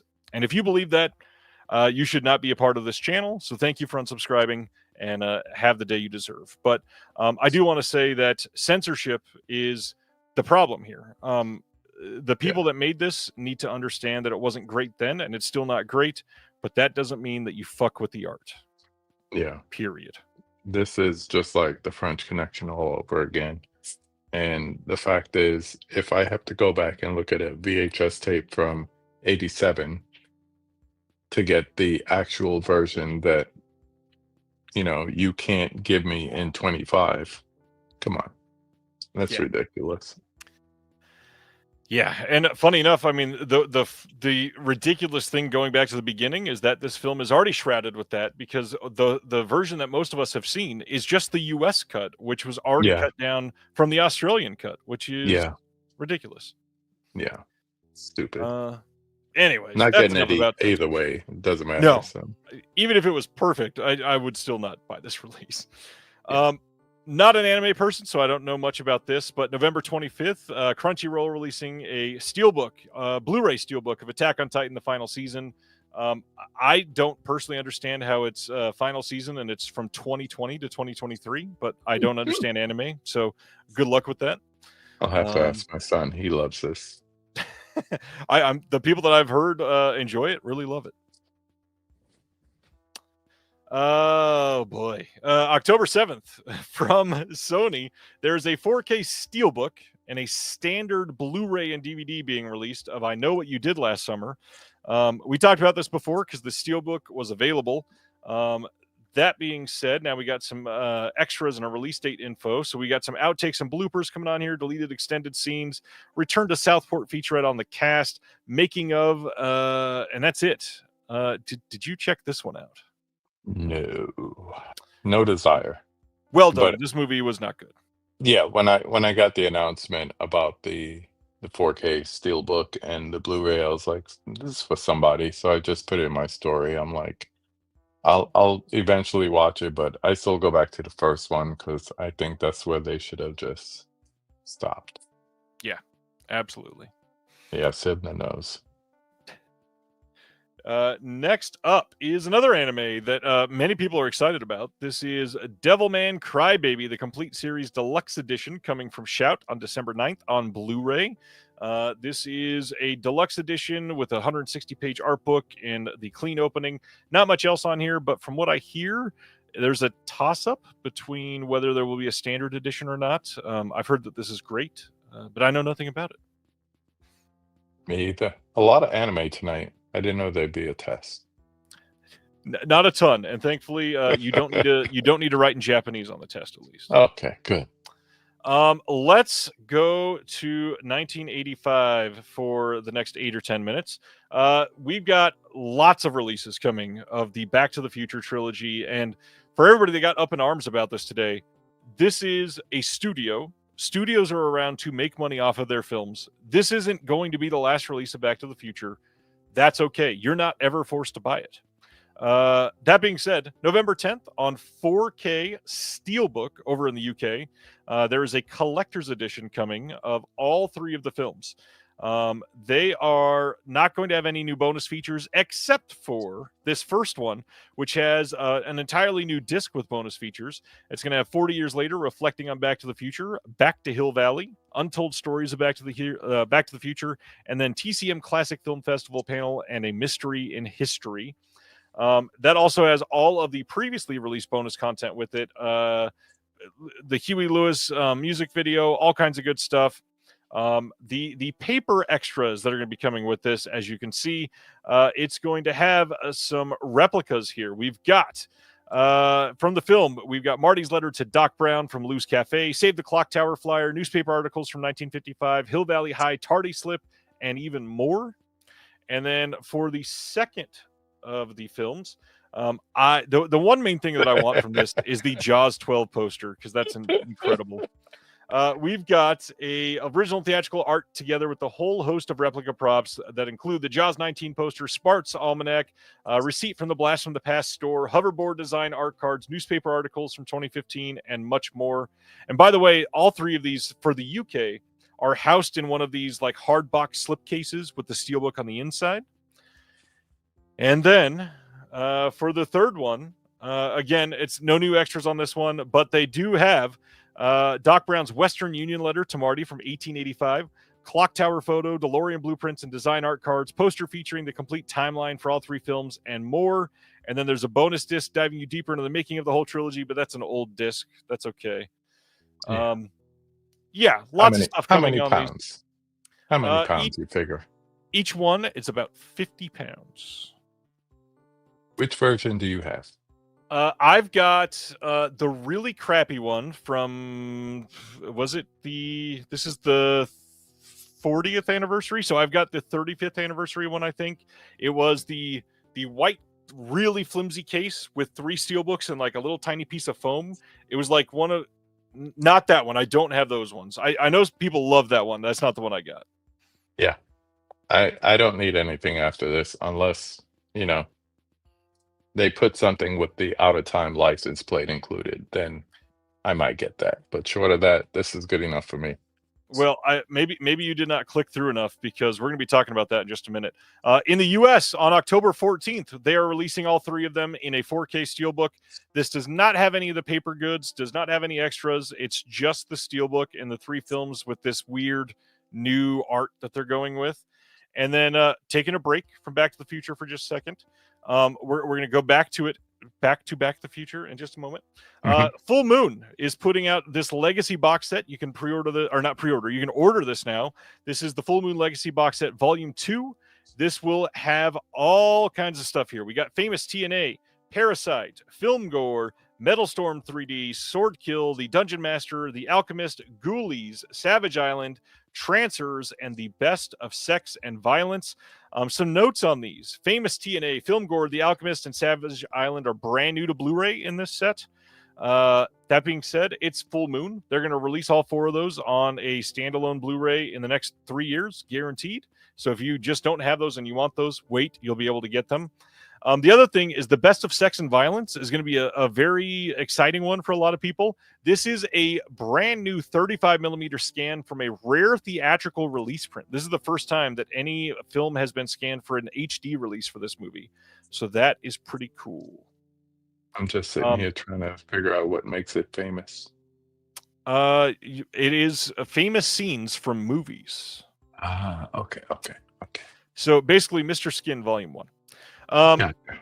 There is a deal happening right now. If you order this set from Full Moon and in that same purchase, you order any single disc Blu-rays or DVDs, you can get all of those for 50% off, which is a pretty smoking deal for a lot of these deal that are already pretty low priced. So check it out if you want. It is worth looking at some of these movies. Charles Band, doing what Charles Band does. Yeah. Wow.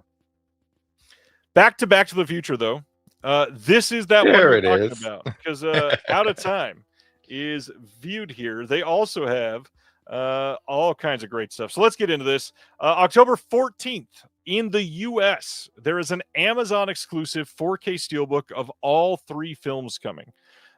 These are going to be all the same discs that are in the standalone steelbooks that we just talked about.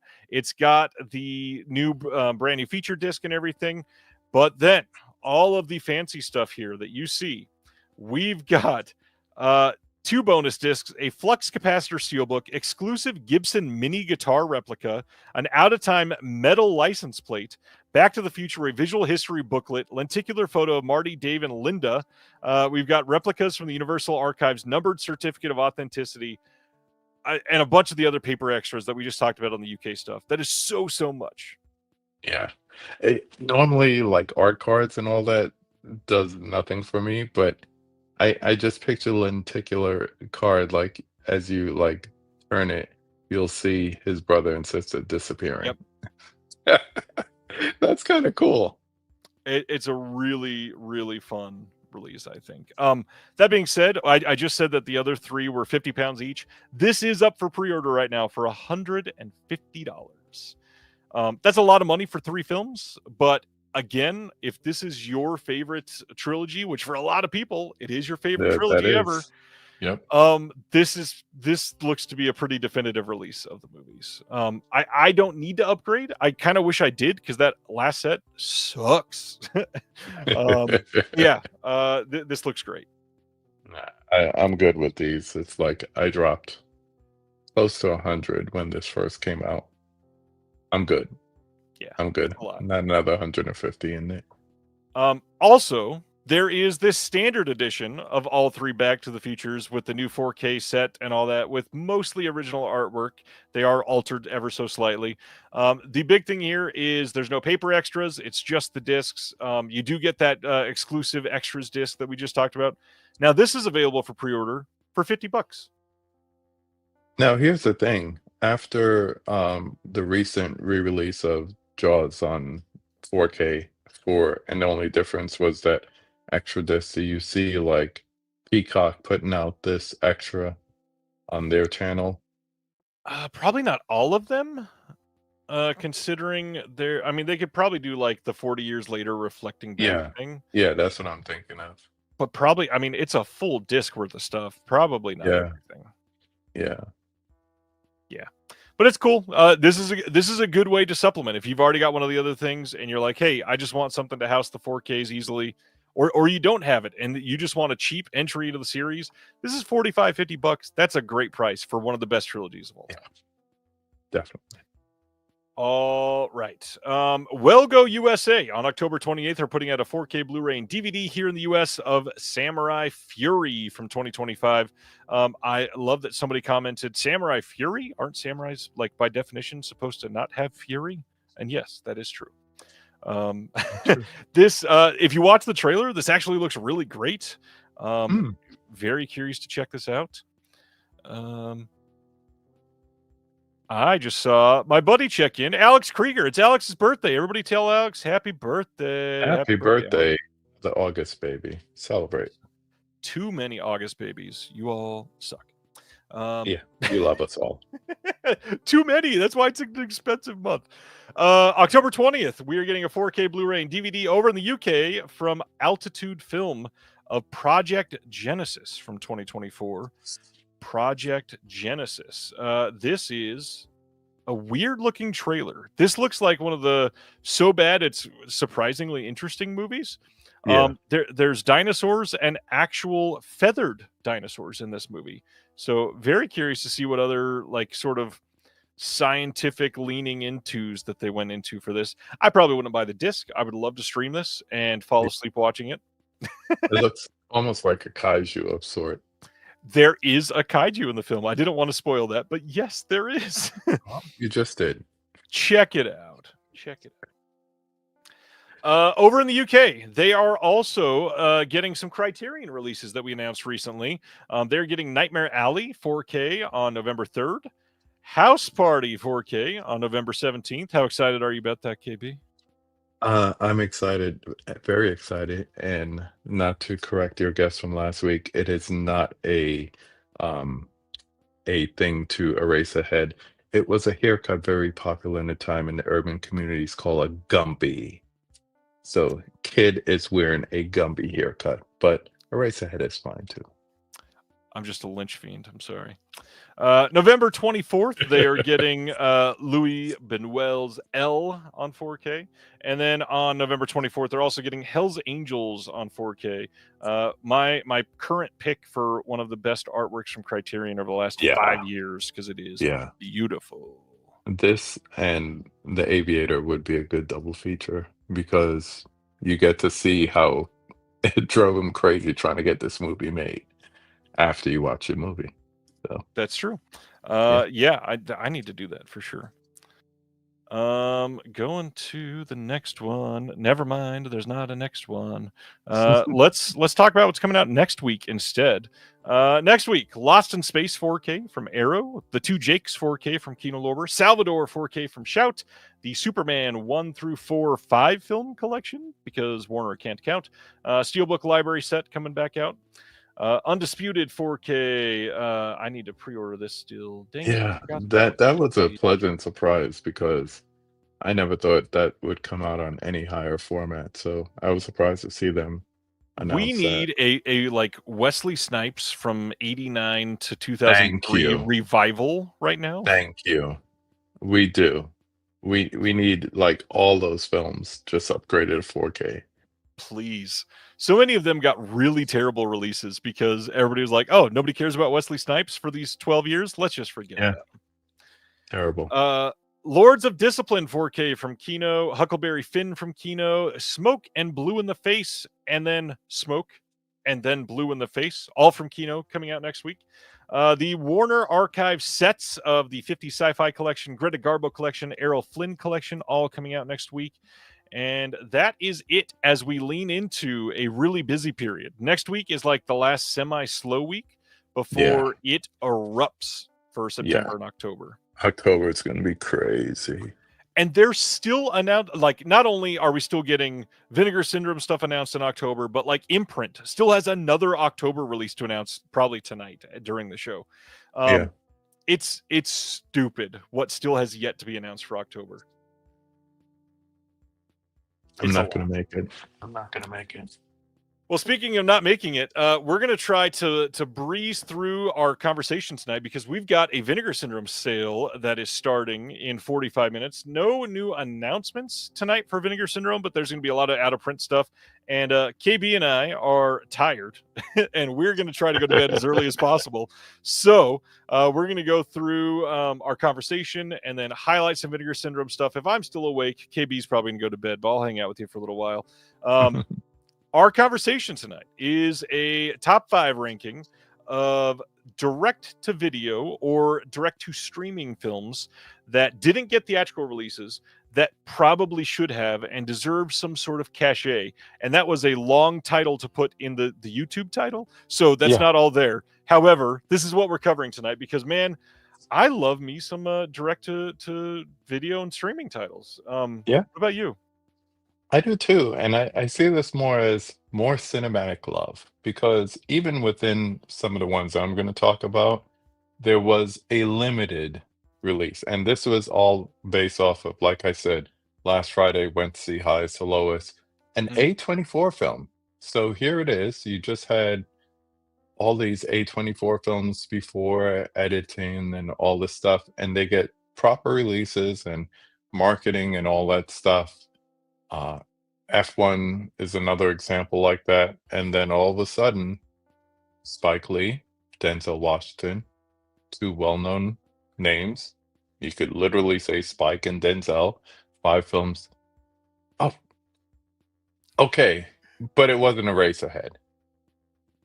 It was not a race ahead. I don't even So- remember the Eraserhead thing. I don't even remember me saying that. So, No, it was your guess. oh, was it? What was her name? Rachel? Rachel, yeah. Yes, it was your guess.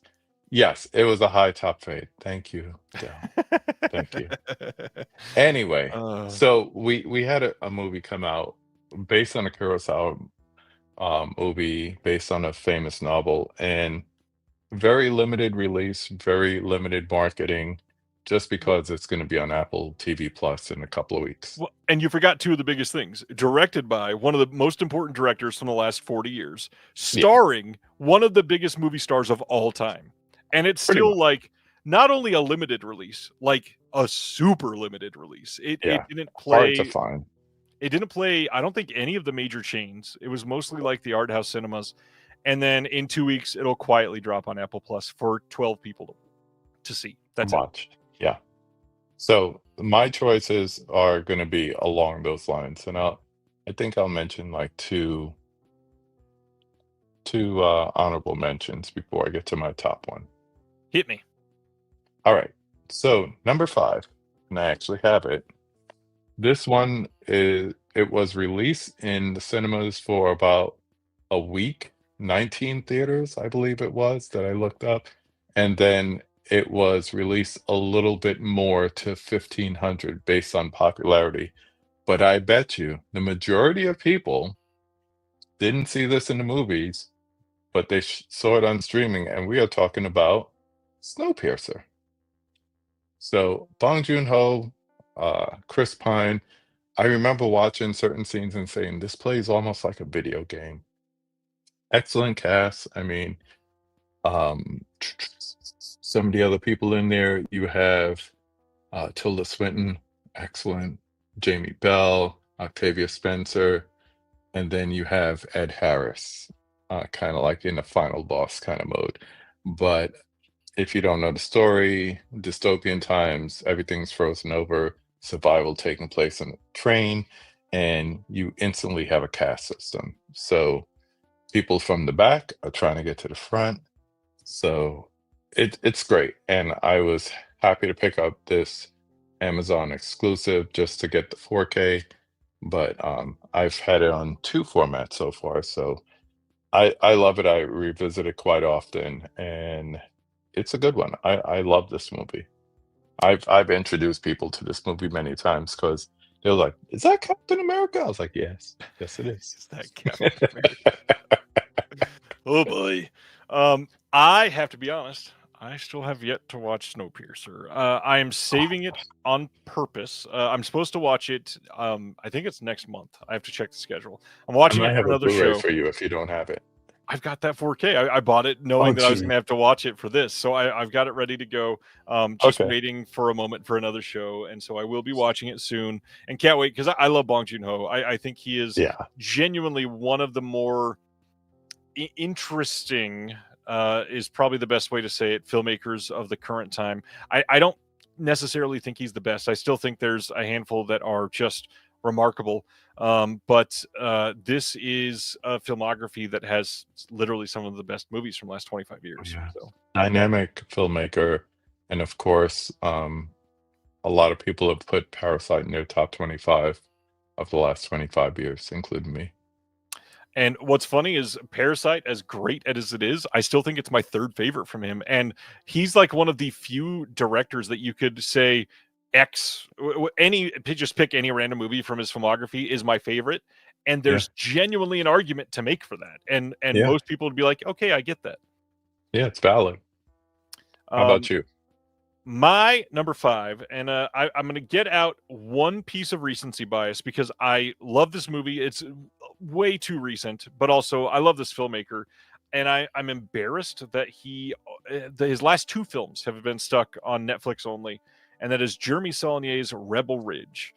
Rebel Ridge came out last year on Netflix to universal acclaim. Not just like, ooh, the Netflix crowd likes it.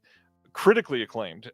Viewers that watched it, everybody watched Yeah. it and loved it, and it is a tense movie through and through. And the sad thing is, Rebel Ridge is a movie that it starts 25 seconds into the film and doesn't let up until 25 seconds into the credits. And that sort of movie is electric in a movie theater. This would have been something that you walk out of the theater buzzing.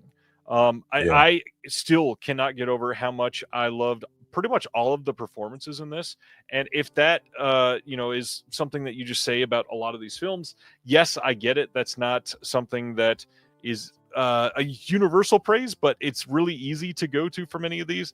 That being said, if you've not seen Rebel Ridge, what you need to know is that the main actor, Aaron Pierre, lives in this character so much that every single facial reaction, every single emotional response, every single methodical movement makes you feel like he was made to play this character. He's absolutely incredible in it. We've got Don Johnson being menacing, yet also like a complete dolt at the same time, which really works. A couple other like character actors that you recognize. We got Roy from The Office being really weird in this movie.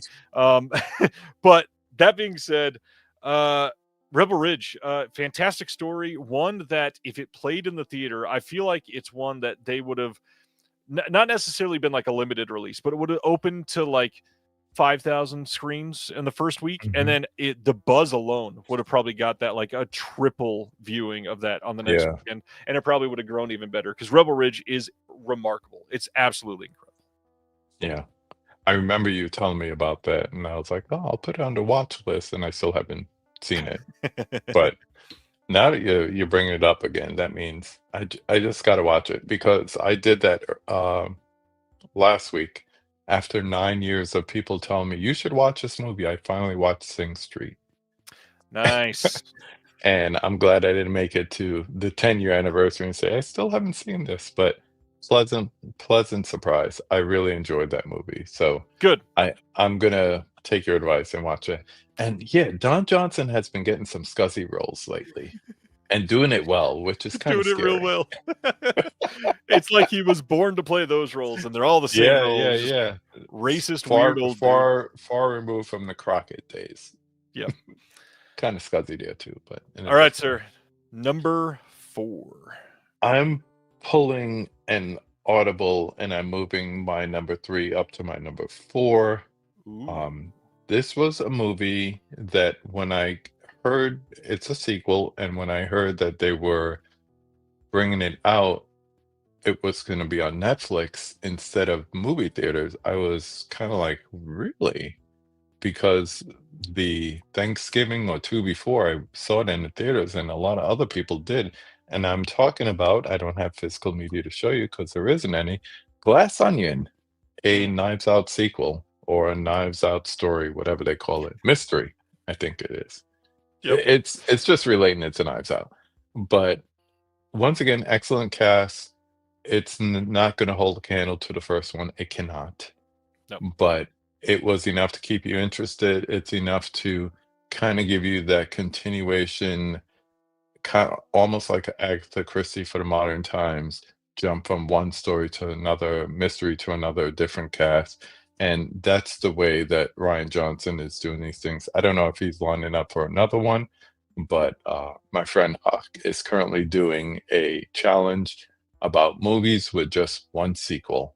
And this would definitely be one of those that I would put in there as a consideration because it gives you kind of like the same kind of feel. And of course, we have the Daniel Craig character returning, but it gives you a very similar feel to the first one, but the first one is kind of like way above. But definitely, they already shot the third one. Great. So I better It's get out that this in fall. before it's, yeah, good, good. Hopefully in cinemas because I saw it then the last night of a limited run. I think they put it out for a week or two, and I thought I could just walk into the theater, grab 2 tickets on the app as I'm getting there, and we had to sit in the second row because the place was full on the last night of a limited release. That definitely needed more cinematic love. Yikes.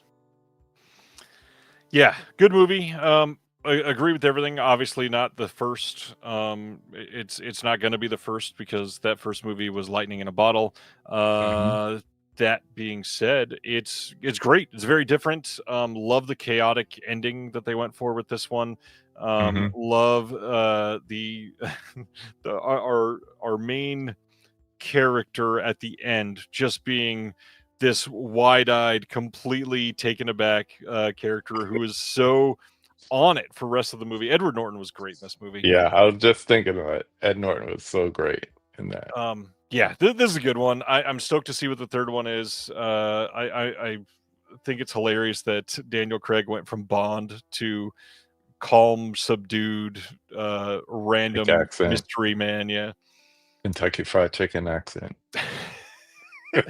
Oh, this Lindsey Graham so my number four.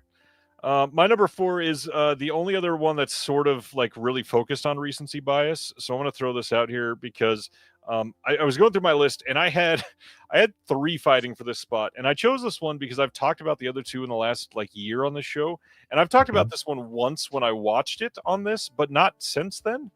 And I really think we've kind of forgotten how great Fresh was. Fresh is a Ah, straight to Hulu, essentially cannibal film that yeah, is yeah. marketed as a romantic comedy that is a romantic comedy for the first half hour, and then they get a tonal shift that turns into the most like random, like borderline dark. I don't want to call it like home invasion, but it's like this isolation thriller where you're out in the middle of nowhere. I mean, really, that's the thing for me is it combines the strangers with like the super dark relationship movies and Mhm. everything about this. Oh, what the heck? Eric was saying something about Fresh just a second ago. I doubt it'll Something end up on like the a little, list. He says, I doubt it'll end up on the list. The one that oh, would look be at on my that. mind is Fresh. Yeah, yeah. That's incredible. I love that. A little Yeah. bit of Stockholm syndrome in there as well. Oh yeah, especially in the beginning. Yeah. Sebastian Stan is ruthless in this movie. It is absolutely one that if you've not seen Sebastian Stan in anything but Marvel movies, you're not going to be ready for this. He is obviously with the movies that he's done over the last year. You've been able to see that he's an incredible, very Fringe. well-rounded actor. I mean, Yeah. to play Trump and then this incredible turn that he did in fall with that Better A24 Man. film. Better Man is amazing. Yeah. Um, anyways, Sebastian Stan is somebody I could gush over for so much, but this movie is just I don't know. It was like I said Better Man. It's a Different Man. That's the title, not Different Better Man. Man. Better Man is the monkey movie. Yes. Different uh, movie from last year.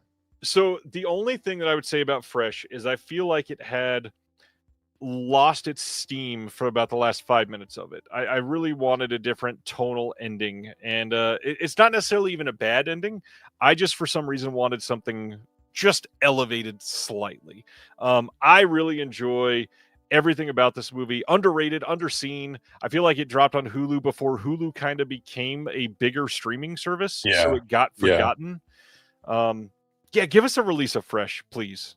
Yeah. And funny you say Fresh and Dell's in there, and not to be confused with the Fresh that he made you watch.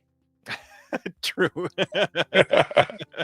Fresh with the Winter Soldier and Fresh with Nick Fury are both awesome. Yes. Yes, it is. Good call. Good call. I All am right, going sir. to. All right. This is where I change.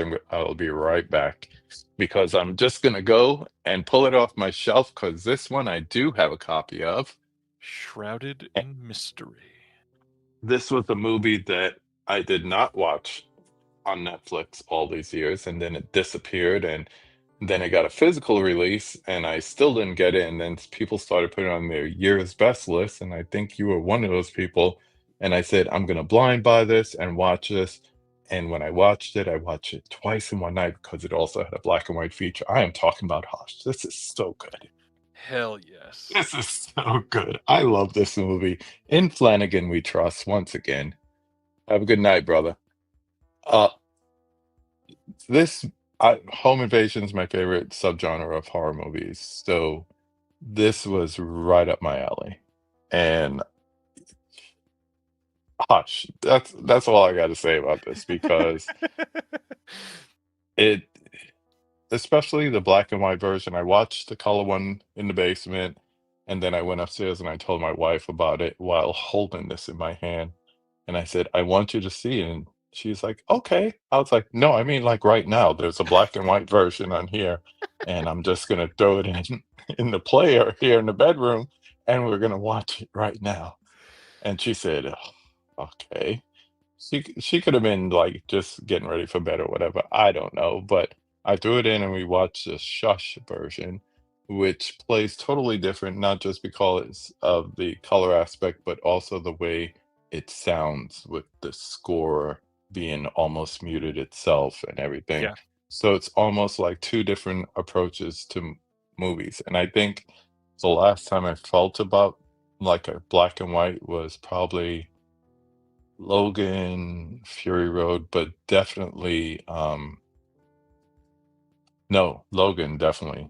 I was gonna also say Parasite, but uh just how it just shifts the mood of the movie and everything. So yeah, this definitely one of my favorite found on Netflix or wherever it was. I didn't even find it there. I just know it as a physical release, but apparently it originated there 10 years ago and people loved it then. So that's It's definitely true. definitely up there. So this one, I did find on Netflix because I was going down a Flanagan rabbit hole, and this is the thing that made me fall in love with Flanagan. I'd Yeah. seen, I think, one Gerald's thing Game. prior to this. I can't remember if it wasn't Gerald's Game. It was long before that because it was right after Hush came out. It was the Oculus. Ouija 2 or whatever, I think Oh, maybe. still never And seen that. it's good. It's Flanagan. It's very good, but it's Yeah. not it's not what he's done since then. And so I watched Ouija 2 and I was like, oh yeah, like he's a competent filmmaker. This is good. Oh, he also directed this and it's on Netflix. Put it on. I went, oh shit, like this is great. And then it only grew from there and he kept doing things. And so like checking out Dr. Sleep as it came out and being all hyped for it, checking out all of these miniseries, Hill Mhm. House, Midnight Mass, everything. All of By us, sure. Manor, love it. Yeah. Oculus, that's the one I'm thinking of, not Ouija 2. Thanks, Carlin. Yeah, that's why I said Oculus.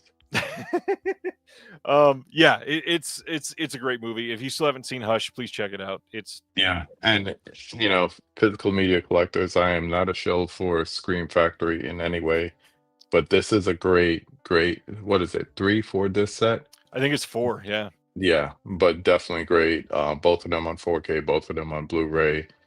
Commentary, picture-in-picture commentaries. Please do more picture-in-picture commentaries because I think that's great. Also, I he did tried do Ouija pitching one 2 of as those well. recently, by the way. I'm doing my best to get It's video not commentaries easy. in there. Nope. It's not easy from what I hear, but yeah, I also own Oculus. I enjoy that as well. So shout out. Okay, so my number 3 is gonna sound like it's a recency bias pick, and I'm really not trying to pick things in reverse order, but that's kind of what it's turning into, except for I'm gonna throw you off at the end here.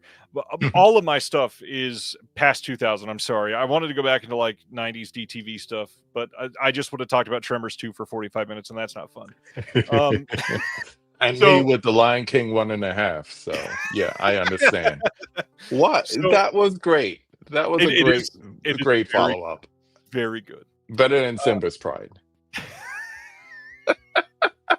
All right, we got to do an episode ranking all of the Lion King films, including Yes, all the terrible live action ones. yes. Um, okay, so my number 3 is kind of forgotten at this point, and I know that people steeped in horror have not forgot about this, but this channel is certainly not all about horror like most of the other physical media channels. So I don't ever get a chance to talk about this, and I want to talk about how we have, especially in the last year and a half, gotten a lot of love from Second Sight specifically for the first movie for this. But my pick is 2017's Creep 2, starring I was Mark gonna put that Duplass. on there. Yeah. So Creep and Creep 2 both qualify for this, but Creep over the years has gotten a lot of love. It is something Yeah. that has been appreciated. It's been like we've got a follow-up TV series on Shudder and everything. Sure, Creep 2 deserves more than a shitty DVD that is only like it was only available on Amazon for a couple years. You can't even get it anymore, I don't think. OOP. Um, Creep 2 should not be a good movie, and yet it is great. Mark Duplass, being one of the people who has pioneered mumblecore, who has pioneered unsettling conversations horror, is somebody that is a remarkable filmmaker who can do so much with so little. And with a story set in the mountains in California, where I grew up visiting, because I lived in the foothills of California and was raised in the desert in California. I've been to all of these places. I like, especially in the outdoor scenes of Creep and Creep 2. I feel like I've walked through those little valleys that they were in. It's crazy. Mm. But Creep 2, as a follow up to what was a shocking hit in Creep, should never have been as successful as it was. Mark Duplass brings this weird, like, unsettling aura combined with just a fun personality to something that like if you Twisted. spend 8 minutes with him, you're worried for your life, which is not easy to do. And somehow pulling that off from the first film and making it just as likable and hateable in the second film, it works so much. I feel like we have forgotten that Creep 2 exists, and I am dying to get a deluxe edition announced by Second Sight to match Second the Sight. first It one has to be of Second Creep Sight. 2. Give us the second film on Blu-ray, please, because it Yep. absolutely needs the love. That's it. I'm off my soapbox. No, I'm right up there with you, and it doesn't have to be a big chunky box set, but it deserves a similar release of some sort from Second Yes. Sight. They did Yes. such a good job with the first one. Shudder has the Creep tapes. That's not going anywhere, but I'm the same way, Eric. I think that they need to do based on the follow-up of releasing Creep, they definitely need to do Creep 2 because Yeah. it's equal entertainment for sure. It's great. Check it out if you haven't seen it. It's so good. So much better than it should be. If you could find it. We've got Yeah. like 10 minutes to go through this, sir. So you're number 2. Number 2, I'll just put it up really quick. One of the best things I've seen on Netflix in the last 5 years. One of the best 4Ks, one of the best sound designs. Oof. Hard look at war, from being fascinated with it to just being disillusioned by it. All Quiet on the Western Front, the modern day version. If you haven't seen it, check it out. It's on Netflix. And if you haven't bought it, there's, I don't know how many different releases now, 3. Yeah, I think there's 3. Yeah, I like this one, even though it doesn't fit in with the rest of everything on my shelf. It's a little bit taller, but that's okay. Yeah, I put it on and I don't need to sit down and watch it, but I love to listen to it. I love to hear that score just like resonating and haunting the speakers. It's so beautiful. For those that aren't aware, I won't talk too much on the film itself because it being a fairly big Oscar movie has been talked about a lot in the last couple of years. So I will say, Mhm. Edward Berger. I don't think this gets connected for a lot of people. The guy that directed All Quiet on the Western Front also did Conclave, which was a surprise hit from last year, and then a big deal because I am very much looking forward to it. He has a film coming out this year called Ballad of a Small Player, starring Colin Farrell, and I Yeah, cannot wait to see it. that's award season bait right there for sure. Definitely going Absolutely. to be award season bait. Let's move forward. What's your number two? Moving forward, my number two, this one is going to be funny because this is a massive movie. I really enjoyed this movie, and I've actually calmed down about how much I like it, although I still will say it is quite possibly the best anthology horror movie ever made. I have to go with Trick or Treat. For those that aren't aware, Trick or Treat played theatrically in like 4 festivals and 2 free screenings, and that's it. Mike Doherty released this on VOD, and 2 weeks later, it released on Netflix. And somehow, it being one of the first major titles on Netflix that caught people's eye is the reason that you can go to Spirit Halloween and buy 917 things with Sam's face on it. Yep. This movie is one of the best anthology horror films because of the reason it weaves all the stories together. It's got incredible editing. It's got great sound design for Hmm. 2008, I think this was, or 2009, whatever. Yeah. Incredible acting, great effects, really great iconography. I mean, literally, Sam is everywhere. Knowing me, it's probably behind me somewhere because my wife loves it. Was that number one? Oh, go ahead. I'll be quiet for a minute. Go ahead. No. You're right on point. And when I first saw this, I was surprised to see some of the people that showed up in it. Um, it- this is just this is the kind of anthology movies that I like. I hate like those Happy Valentine's Day, New Year's Eve ones with all the famous people, and it's just like, oh, it's so cheesy. Yeah, If I don't know, is the Barnes& and Noble Arrow sale still going on? I This is think it is. definitely a Yeah. great one to pick up, and, once again, I feel like I'm one of the few people that at least I know that got a chance to see it in the theater. After all of this been on Blu-ray, coming out on 4K, it was a limited release after all these years of streaming for a week, and I went to see it on a Wednesday afternoon. 4 people in the theater. 3 of us had seen it before, the lady behind me had not, and we were laughing at certain parts, and she was not, and then I had a single friend conversation at the end. I was like, "What do you think? Was it good?" I think the biggest surprise was Anna Paquin showing up in this the first time I saw it, so if you love Sam, if you, like you said, Spirit Halloween and you go there, definitely, you need to have that in your life. For those that are active in the Disconnected Discord, first off, thank you. Super grateful for all the support. I love you as a amazing community because I would not be doing this if it weren't for you, literally. But today, you literally got a clue about the film that I've not been able to stop talking about since I put this list together yesterday, and that is moving back up in time a little bit. 2020's remarkable romantic comedy Palm Springs is, I think, the Oh, biggest I haven't seen travesty that. to not be on physical media in a proper release, but more importantly, to not get a theatrical release. For those that haven't seen Palm Springs, this is a movie starring Adam Sandberg. Adam Sandberg is not his Yes. name. It is Andy Samberg, that's his name, in the male half of this romantic comedy that was dropped during COVID and unfortunately did not do well because of that. But he stars alongside Christy Milotti, who's now huge because of all of the Penguin Penguin. stuff. Yeah. J.K. Simmons is in this. Peter Gallagher is in this. There's a lot of faces that pop up in a couple scenes, nothing crazy. But the big thing is this is a Groundhog Day style comedy. This Mm. is somebody that is going to a wedding and something happens and they have to keep reliving this day and they need to find a way to escape. But this movie is beloved by everybody that's seen it. It is charming. It is actually romantic. It is actually funny.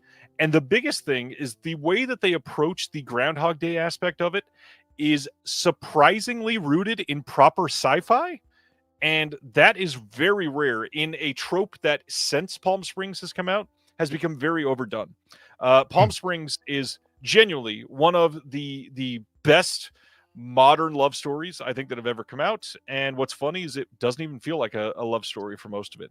It is beautifully shot. That is the other thing here. I really wanted to highlight that the cinematography really captures the vistas of the desert in a way that modern films don't usually do a great job of capturing.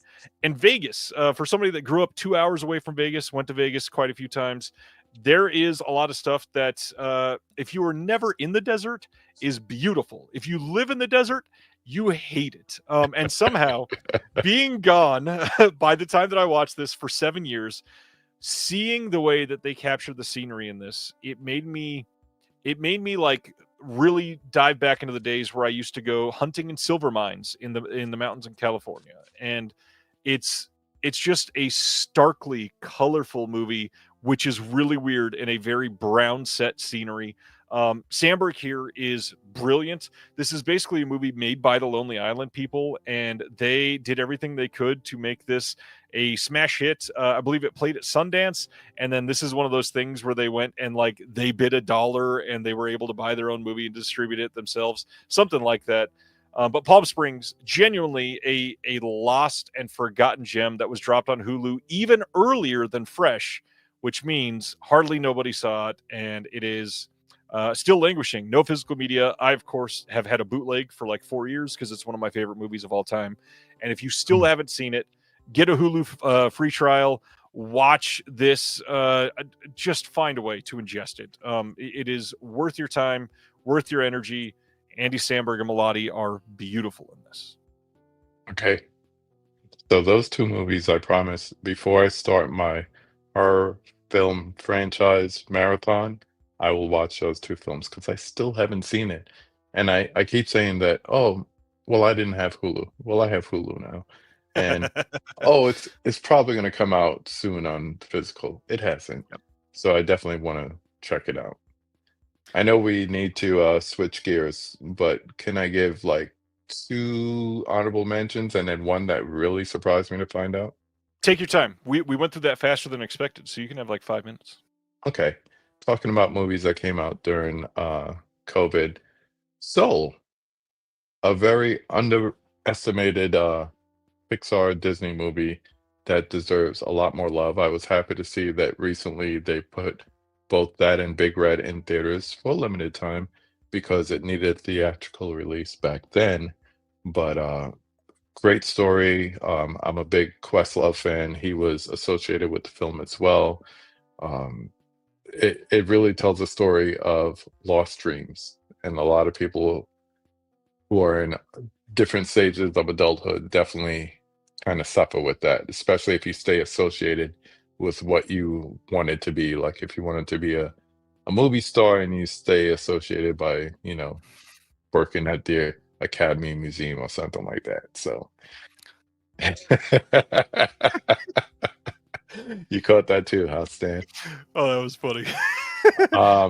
The one that I shifted out of 4th place to honorable mention to make room for Hush was Black Dynamite. Oh, How great is freaking Black Dynamite? yeah. I as soon as I started putting it, like Ryan said 5, and I was like, I got 10 already. And it would have been 10 if it wasn't a Vinegar Syndrome night. We probably would have done. Yeah, we would have went for 10. But the one that really surprised me, and I had to read the backstory for this, the Boondock Saints. Yeah, canceled because of Columbine. Yeah, it got pulled, and it was only when it was released on physical that everybody got a chance to see it. And for steelbook collectors, that may have been the first DVD steelbook, or at Yep. least the first popular one. It was by far the most popular DVD steelbook. Oh yeah, yeah. It was up there with rappers having a Scarface poster in Yeah. your house. It was up there with that. So a whole bunch of other ones: Roma, Marriage Story, Irishman, as I mentioned, Lion King 1.5, Okja, another Bong Joon-ho, Mm. Power of the Dog. But those are the ones that really hit me the hardest, and each one of them probably would have made a pretty dollar at the box office given a chance on both our lists, all 9 films. I do want to say, you mentioned Soul. I really want to talk about one of the things that has given me some of the most unbridled joy over the last 6 months, and that is kind of falling in love with the way that John Batiste views the world. This He's a man is beautiful one of the soul. most creative musicians that I've ever seen, and watching him explode on like random social media channels. I think it was today or yesterday. I saw him on some random. Somebody sent me the video of him doing like music for a 1920s ish silent cartoon, and somebody Mhm. making the Foley sounds for it sitting next to him, and it was just the most like I don't know, like he Natural. was not even that, like he was full doing it, like Yeah. fulfilled. Everything about him is just him living in the moment, feeling what needs to happen, and just letting it flow, which is Yeah. insanity that he is so good. Yeah. American Symphony, great documentary. Also on Netflix, if you want to check that out and get more of an idea. There's also an excellent 60 Minutes uh, piece on him where he sits down and he's doing Beethoven and he turns it into Yeah. like a soulful gospel rendition. So, yeah. Yeah. Soul, the movie, is so good. Soul is Wow. so good. Yeah. All right. So very much changing the tone from Soul and Boondock Saints. Oh my God, what a one! Don't watch that as a double feature. Don't even watch Boondock Saints and the sequel together because the second Oh, one's the terrible. sequel is so weird. It is shot so off. Anyways, Vinegar 2000s. Syndrome. Yeah, that year specifically. Yeah. Vinegar Syndrome tonight is the start of the Vinegar Academy Labor Day sale. Now, we don't necessarily know what that means exactly, but let's zoom in and see what we are seeing. Tonight, in just how many minutes here? 8.5 minutes. We are going to see the website open, and you will have 10 to 75% off on a variety of products. Hundreds of Vinegar Syndrome VS sublabel and partner label out of print titles dropping daily. There is going to be a Vinegar Syndrome MC, the rewards program punch card campaign to earn 1,500 bonus points. New releases and merch dropping on September 1st, which is early next week. There will be 3 Vinegar Syndrome titles, a VSL, a VSA, a Cinematograph, a Distrib-Pix, and a brand new sublabel, which we know is a pink film line. And then 19 new partner label releases, but we don't have to worry about that until Monday? Yeah, Monday. So that being said, the big thing tonight is there are going to be a whole bunch of things that were previously out of print that they are, we'll say, claiming to have found in the warehouse. We don't know how many of them they're going to be, but they are going to be very, very properly priced from what they're saying. KB, anything that has been out of print from Vinegar Syndrome that you're actually after tonight? The only thing I could think of is I love the VSU titles, so I'm always gonna like lean toward that. And I think the only one that is sold out is or out of print is the first one, correct?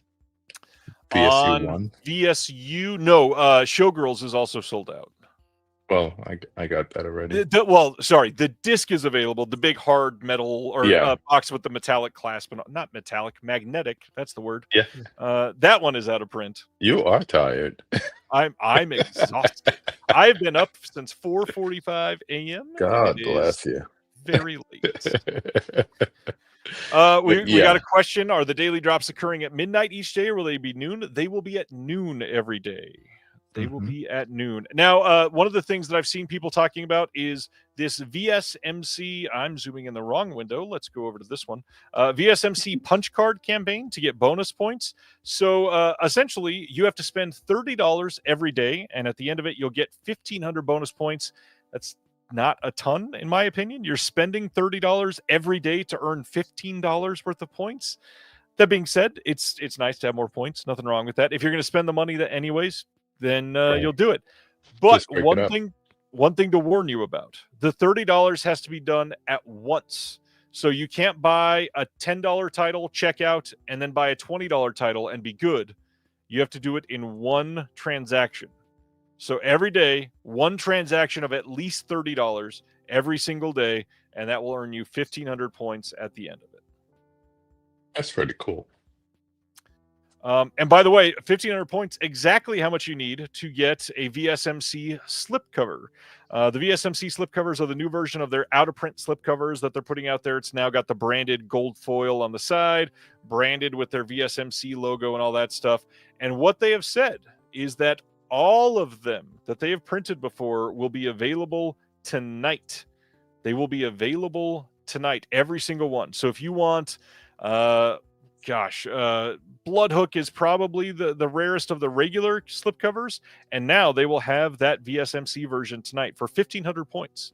So if you are after the points, get ready to spend $30 every single day. But I am not telling you to do that. Only do that if you want to and you are financially capable of doing it. Yes.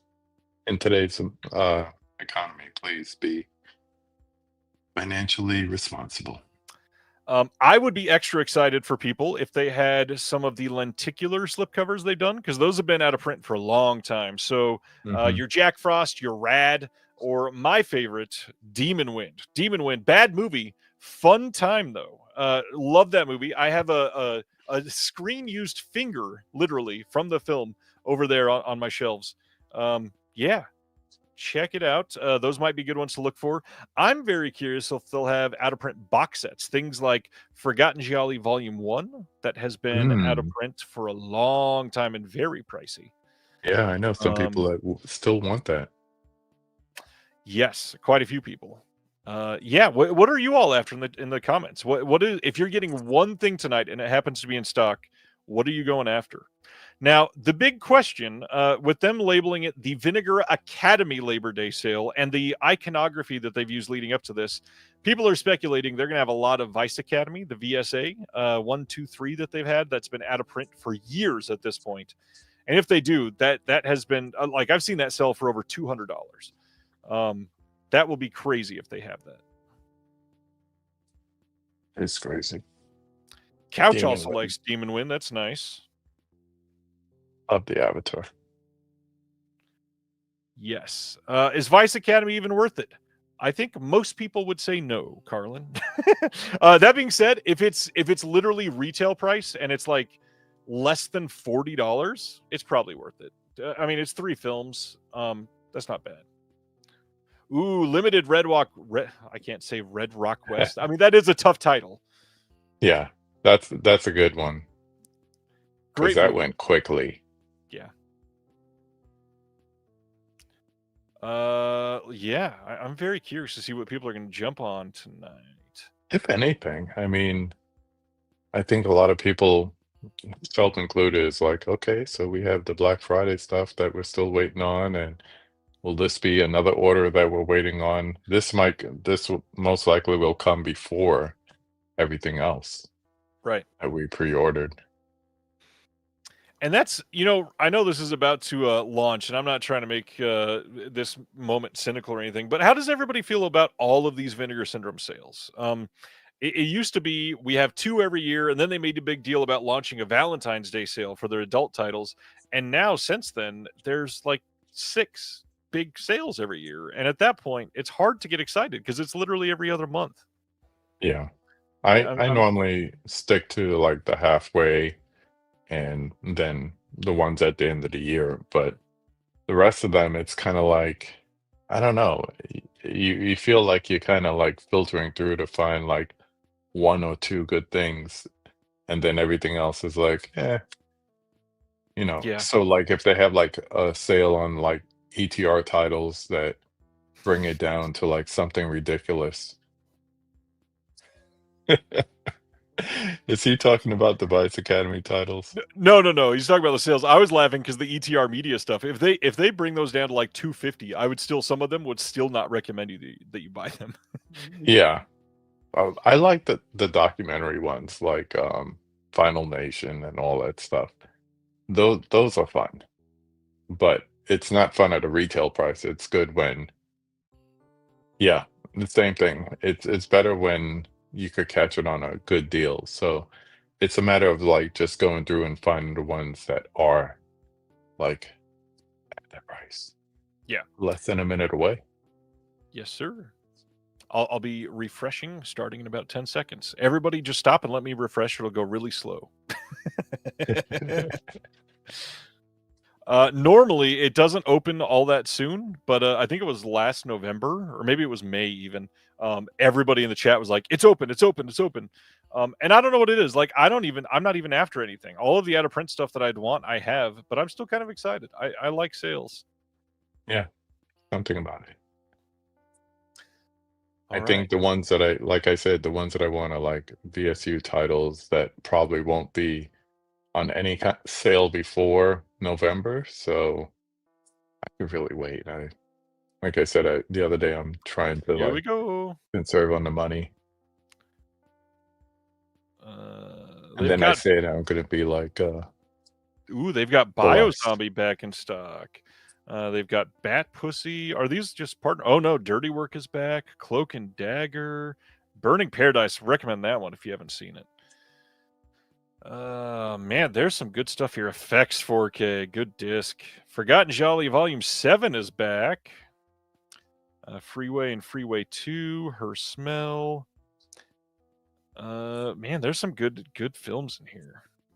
I was one of the Iron first ones I got. Angels. Let's see. Santa Claus Conquers the Martians and Other Holiday Hallucinations from Agfa. Scarecrow in a Garden of Cucumbers is back. That one went real quick. Some Call It Loving from Etiquette Pictures. That's fast. The Keep is back. That's a big one. Beastmaster VSU.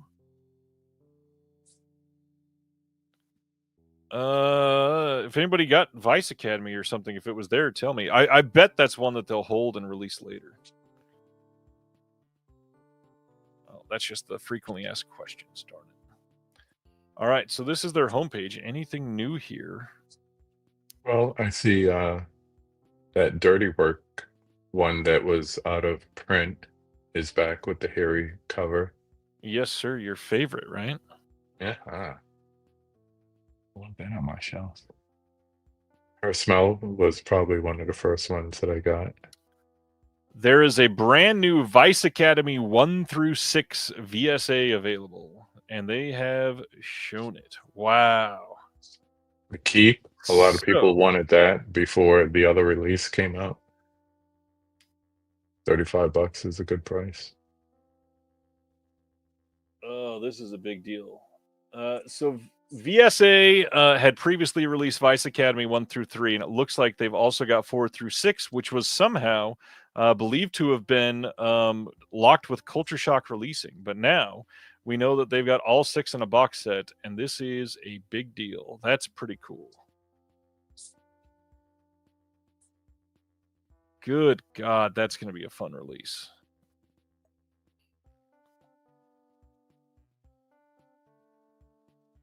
Looking at the slip covers. Dead Heat. That's Oh, back. Dead Heat is good. There's Blood Hook.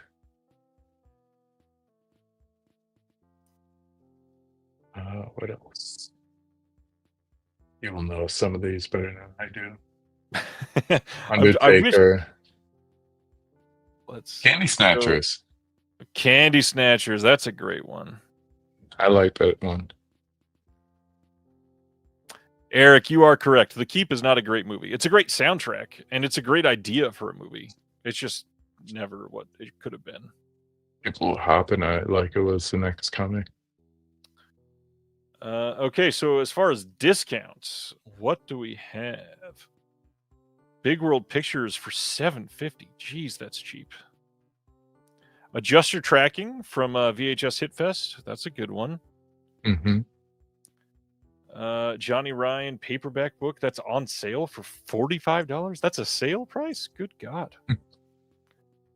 Blood-Sucking Freaks 4K is on sale. Good movie. A lot of people hate that. Good movie. Go Fish. The cinematograph is only $15.99. Wow. Daryl is down at $32.50.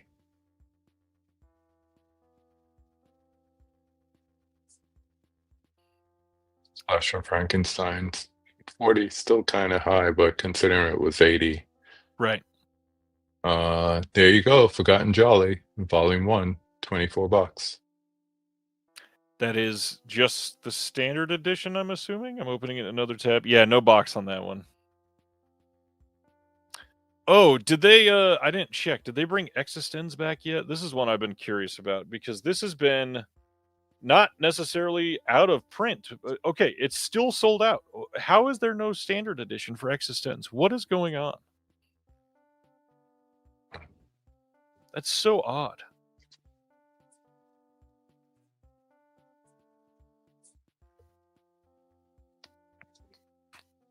Keep an eye out. That's a good one from Decanalog.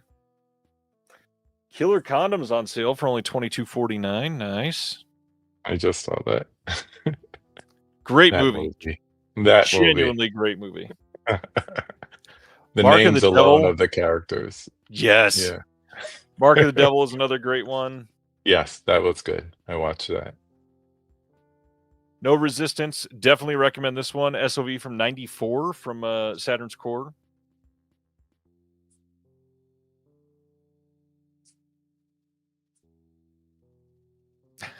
It's because their flesh port got infected. Oh, man. I don't know how much of a deal that is, but the vinyl for The Sadness is Ooh. $33. Nice. Starvaker is there. Terminal Island is only $19.99. Great movie. Genuinely great movie. More teas than I expected. Candy Snatcher Standard down to $13.19. Love that movie. The Hard Part Begins. That's a good one from Canadian International down to $13.99. And that one is very overlooked, I would say. Not bad. I mean, Good I feel prices like I'm for the already. most part. Yeah. I feel like I'm already at the list of all the discounted items. Thieves Like Us 4K from Cinematograph for $17.99. That seems cheap already.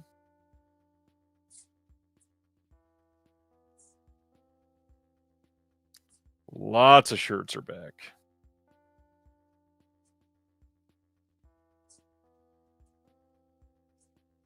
If I didn't wish I have liked Daryl more. I would pick that up, but I don't. It's not that real for me. I still love this Rainbow Apocalypse screen print that they did. I have this hanging up in my office, and it's behind me in all of my work calls. If they only knew. Not bad. And then they've got you can look at all the VSMC slipcovers, which it looks like they've got fun. pretty much all of them. That's really cool. It kind of makes you want to do that. So you said it's $30 a day for what, 3 days? $30 every day for, is it 3 or 4? All the way through September 2nd. So you've got 29, 30, 31, 1, 2, 5 days. Oh, wow. So basically it's like a 10% discount overall. Mm-hmm. I know a lot of people want that Dead Heat one because they were upset when they didn't get the cover. Yeah. The slip. Love that the Christmas Evil slip is available. It's one of my favorite slips for sure.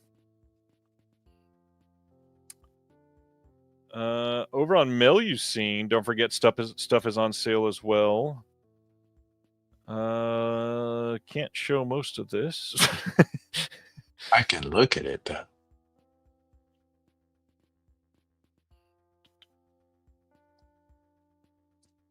The Tale of Tiffany Lust, the Melusine release, is $21.49. That's a 4K. Last That's pretty good. Last Tango in Paris is down to $37.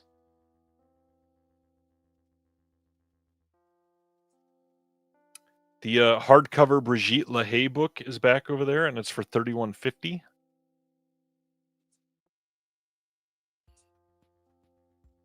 All right, back to Vinegar Syndrome. Yeah, you're a little limited. It's yours. Vice Academy 1 through 6, huh? How's everybody feel about that? I think this is a very big deal, actually. Vice Academy 1 through 6 is a box set that people have wanted for a long time. Is there... I'm going to go through the small pictures in case there's any nudity. Mm-hmm. Smart man. For those that don't know, what is Vice Academy? So, Vice Academy 1 through 6. Let's see. This says, from their debut in the late 80s, Rick Sloan's Vice Academy movies were a runaway hit for a full decade. Between regular airplay on late-night cable TV and popularity at the video store, the series relied upon broad and camp comedy, a rotating stable of B-movie starlets, and inspired riffs on pop culture and hit movies of the day. Alongside Sloan's regular cast and crew, the series includes lead roles by Linnea Quigley, Ginger Lynn Allen, Elizabeth Kaitan, and Raylan Salman, finally nabbed from their original negatives by VSA. All 6 saucy entries have been booked and await indictment. Yeah, this is really fun. This is a great looking release. And it's in a full box set? It's a full 1 through 6 box set through VSA, and they've got the hard, like, VHS style case that they do on their VSA releases. And it's camp to the max of like 80s and 90s, big hair, crime capers. Yeah, lots of fun. Oh, God, that looks really good in that screenshot. Yeah, it does.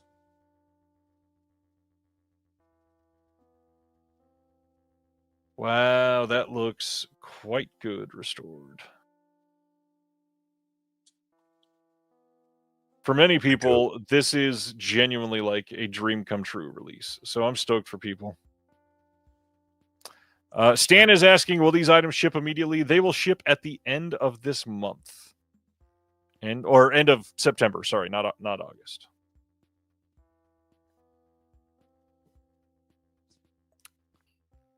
Exciting.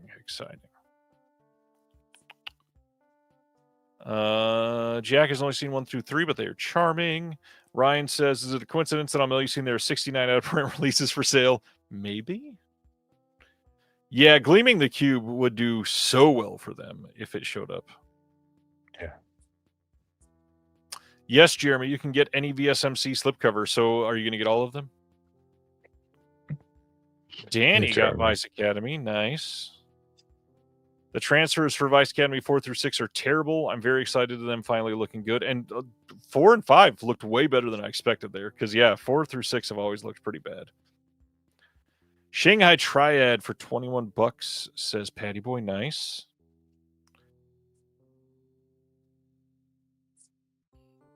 Stan, if you don't pre-order any of the September releases, well, I guess Vice Academy is probably a September release. So if you just get one of the sale titles, it might ship earlier in September. It might.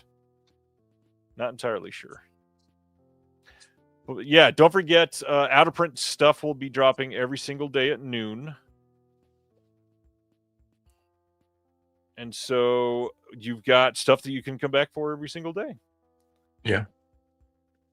And considering, going back to Vice Academy, that the original one with 1 to 3 was $44.98, and for a penny more, you could get all 6 right now. And it is in stock. If that's your cup of tea, go for it. That's not bad. Have a good night, Colton.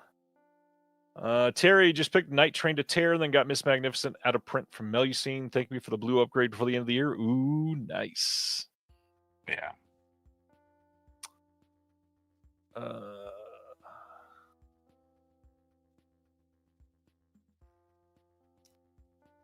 Let's see. VSU. Macamee is a hotness right now. The slipcover version of Beastmaster is the one that they have at the moment. And then Cloak and Dagger was out of print. They've got even the deluxe box. Wow. Yeah, I saw that earlier when I saw Daryl. Great movie. How much is that Virtuosity? Still too rich for my blood.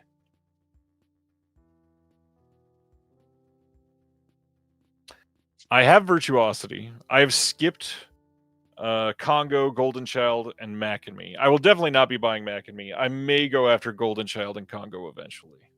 Yeah. If I get Golden Child, it'll be the standard, not the full box set. Yeah, $50 for that is a lot. Yeah, it's not the greatest Eddie Murphy movie. And I'm not a fan of the new slip of Showgirls. I much prefer the original. Oh, really? I love this new slip, and I hated the original.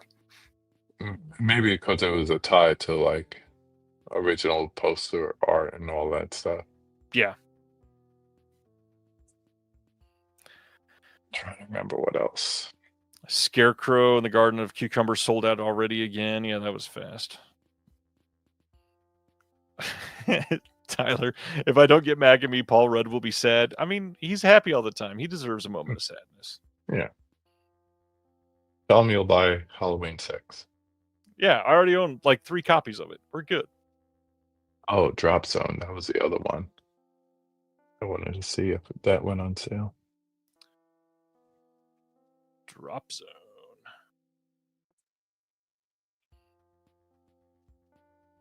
It is not on sale. Ew. Those are the 3 that I'm waiting for.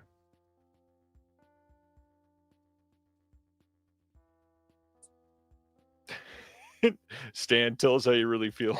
He says Mac and Me is hideous and no sense of irony can overcome that. When I hear people comparing it and saying that's their ET, I was like, you have a bad ET. We have a better ET. So Cloak and Dagger, can't talk. Cloak and Dagger box would be $29. I think that's what I'm seeing, right? Yeah. If I didn't have it already. Oh no, the box is $42.99. The standard is standard, $29. The standard is $30. No, the box is $13 more. It's a fun set. It reminds me of my Atari 2600. I love the packaging on that box. Mm-hmm. That's when I fell in love with the line, was the Cloak and Dagger.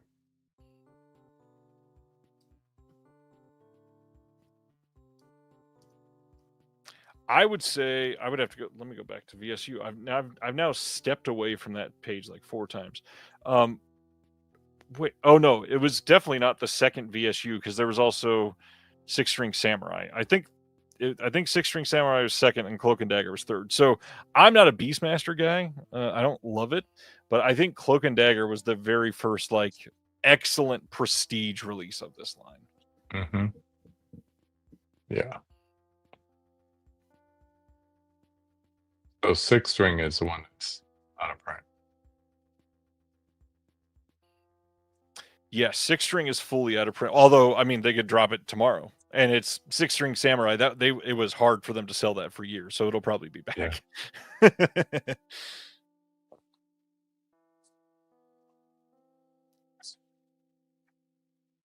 Not bad, decent sale. Yeah, decent prices. not the greatest. Vice Academy 1 through 6 is a big deal. For a good price, I mean, $45. Yeah, there was a while, if I remember right, let me know, Silent Madwell. I think Six String Samurai in the hard box was like $10 during one sale. Jeez. Eric says, I'm leaving empty-handed tonight. Nothing I need. Maybe grabbing Vice Academy later. I will be buying that tonight. Yeah. That's the only thing that I saw that interests me. And that's just for like nostalgia of those terrible 80s movies. I love that era of movie. I love that feeling of that movie. It's kind of like the sex comedy we talked about coming from Severin. Like that Hmm. moment had so many of those. Yeah. Well, you had stars like Linnea and so forth. So they definitely, it was kind of like, what's the next movie going to be? True.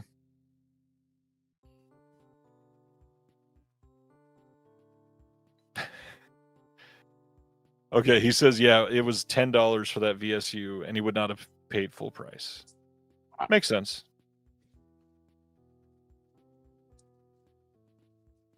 Sometimes you wait too long and things are just permanently gone. Like I wanted that Death by Temptation because I love the cover. Yeah. And then I was like, oh man. And then the cover went away, but then they had the standard edition. I was like, okay, I'll get that. And I waited too long, and now that's out of print too. I'll throw out there for anybody that has not watched it yet, A Gun for Jennifer, this VSA. Sure, one of the worst pieces of art they've ever put on a slipcover, but look past that, it is genuinely a good movie. It is a surprisingly good movie. Is that a revenge movie? Let me see if I remember this one right. Yes, it is. Yeah, I remember that. It is, yeah, and it's a rape revenge movie. Oh, talking about that, Screenland is showing Revenge. Oh yeah, I would. Yeah, I saw that they advertised it. And I was like, I've never seen this on the big screen. Me Those either. last 10 minutes would be amazing. Yep. Yep. I think it's a week from today. Jeez. Chinese Torture Chamber Story 1 and 2 is on sale. That is a recommend for sure. This is a weird way to talk about this, and so if you've not watched this channel for a long time, you maybe have not heard this. But this release of Awaken from Gunpowder and Sky, this is not a good movie. It's not like a story-driven movie. The plot is not there, but I still stand by the fact I think the Awaken 4K is the best reference disc UHD that I own. I put that on. Really? Yeah, I put that on to showcase beautiful what you can do with 4K UHD. It is astonishing what they pull off on that disc.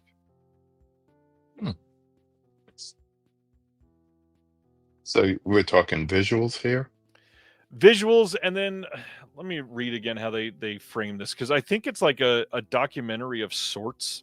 It says it's a unique and timely film experience featuring immersive imagery, beautiful cultures, and an inspiring message. It explores humanity's relationship with technology and the natural world, shot over a 5-year period in 4K in more than 30 countries. It uses time lapses, time dilation, underwater, and aerial cinematography to give you new eyes to see the world. So it's not exactly like a nature doc, Right. but it is genuinely like, I love the 4Ks of the BBC, like Planet Earth stuff, but Me too. this is, in my opinion, even better than those. It's yeah, it's pretty great.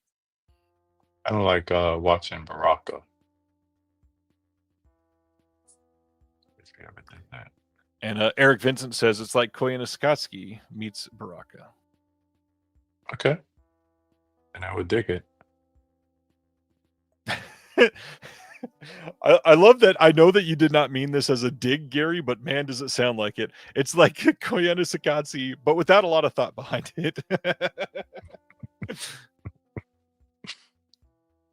Yeah, if you like things to just showcase what your 4K system can do, I recommend Awaken for sure. Did I ever have anything running when you came over to the house, like just on the screen? No, not just to showcase it. No, we've just watched stuff on it. Yeah. I've done that though. When people are coming over, I'll put on like Planet Earth or something like that. Mm-hmm. Well, I'll have Spider-Verse just queued up so I could just go to a favorite scene and show that, because that is beautiful animation.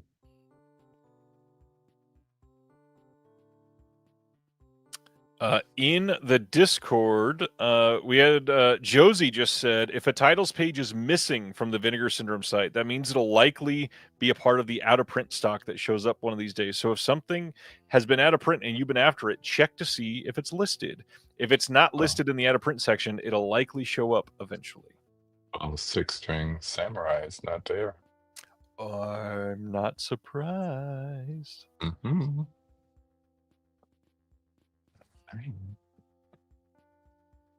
And yeah, that's the thing is Awaken it's like a photo exhibit. It's just not themed. It is beautiful though. There's one section that they go through like a cherry blossom garden through Japan, and it is just astonishingly beautiful. It is so great. Speaking as someone who will put on John Wick 4 just to see that one scene at the Japanese hotel, yeah, I could appreciate that. Yeah. All right, some other recommendations. Corpse Mania, pretty good. Definitely a recommend, especially if you are into those Cat 3 types. And yes, Eric, the slip on Awaken is a lenticular slip. That's a good one. Curfew, I didn't hate it. It's not bad. For that price, it's actually a pretty good pickup. Check it out. Daniel Isn't Real. This is from Yellow Veil. Like that one quite a bit, actually. Very, very interesting movie. Demonoid. That's all right. It's not my favorite. Dial Code Santa Claus. Is this still with the slip? No, the slip is not here. So they got a whole bunch of this one. Great movie. Everybody should have Dial Code Santa Claus if you don't have it yet. Eat Brains Love. I hate that movie. I'm sorry. That's the same guy that made Idle Hands, and I hate Idle Hands as well. For some reason, his filmmaking just does not work for me. Huh.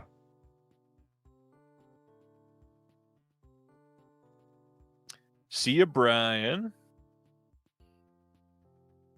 I think most people will be singing that song. It was all right. Not worth it. At least not the first night. See what comes up tomorrow at noon. Yeah, it's a good question.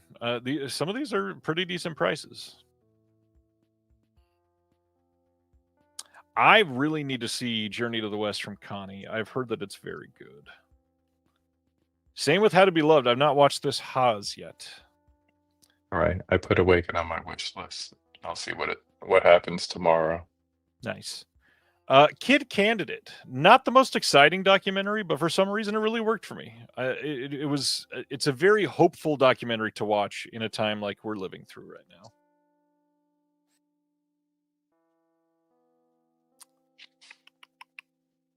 I will recommend Mark of the Devil. Very, very good. Burning Paradise sold out. Yeah, that checks out. Great movie. Night Train to Terror. Weird frickin' movie. But definitely worth the watch.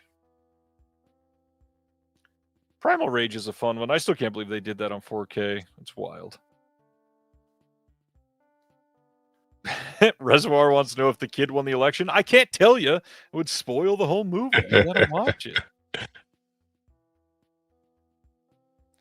The Reefer Madness slip is back from Dark Star.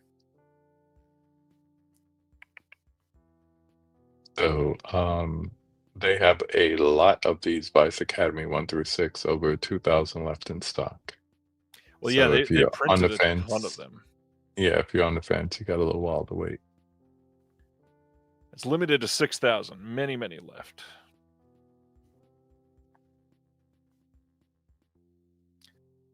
All right. Because it's just a sale and we've gone through most of it. Any final thoughts there, KB? I think we're gonna have some pleasant surprises throughout the next couple of days. So, if you're like me, load up the app on your phones and just stay tuned. Don't wait for the email. Just hop on at 12:01 or whatever it is tomorrow afternoon and see what's up. Because I think we're gonna have some pleasant surprises. Pulp is asking, is Freeway worth full price? Honestly, I love Freeway. I like the first one more than the second one, but they're both really worth a watch. The first one is genuinely a really good movie. Good question there, Gary. Eric pulled the trigger on Vice Academy with that call tonight. Have a good night.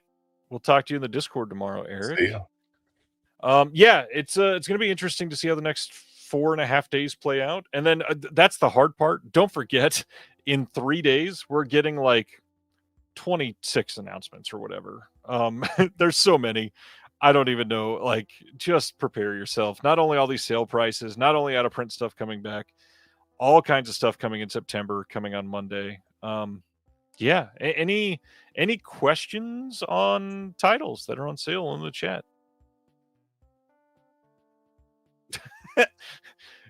Gary, that sounds very healthy. Gary says, I just purchased a bunch of nonsense because I did it so quickly. I don't even remember what it was. Yeah.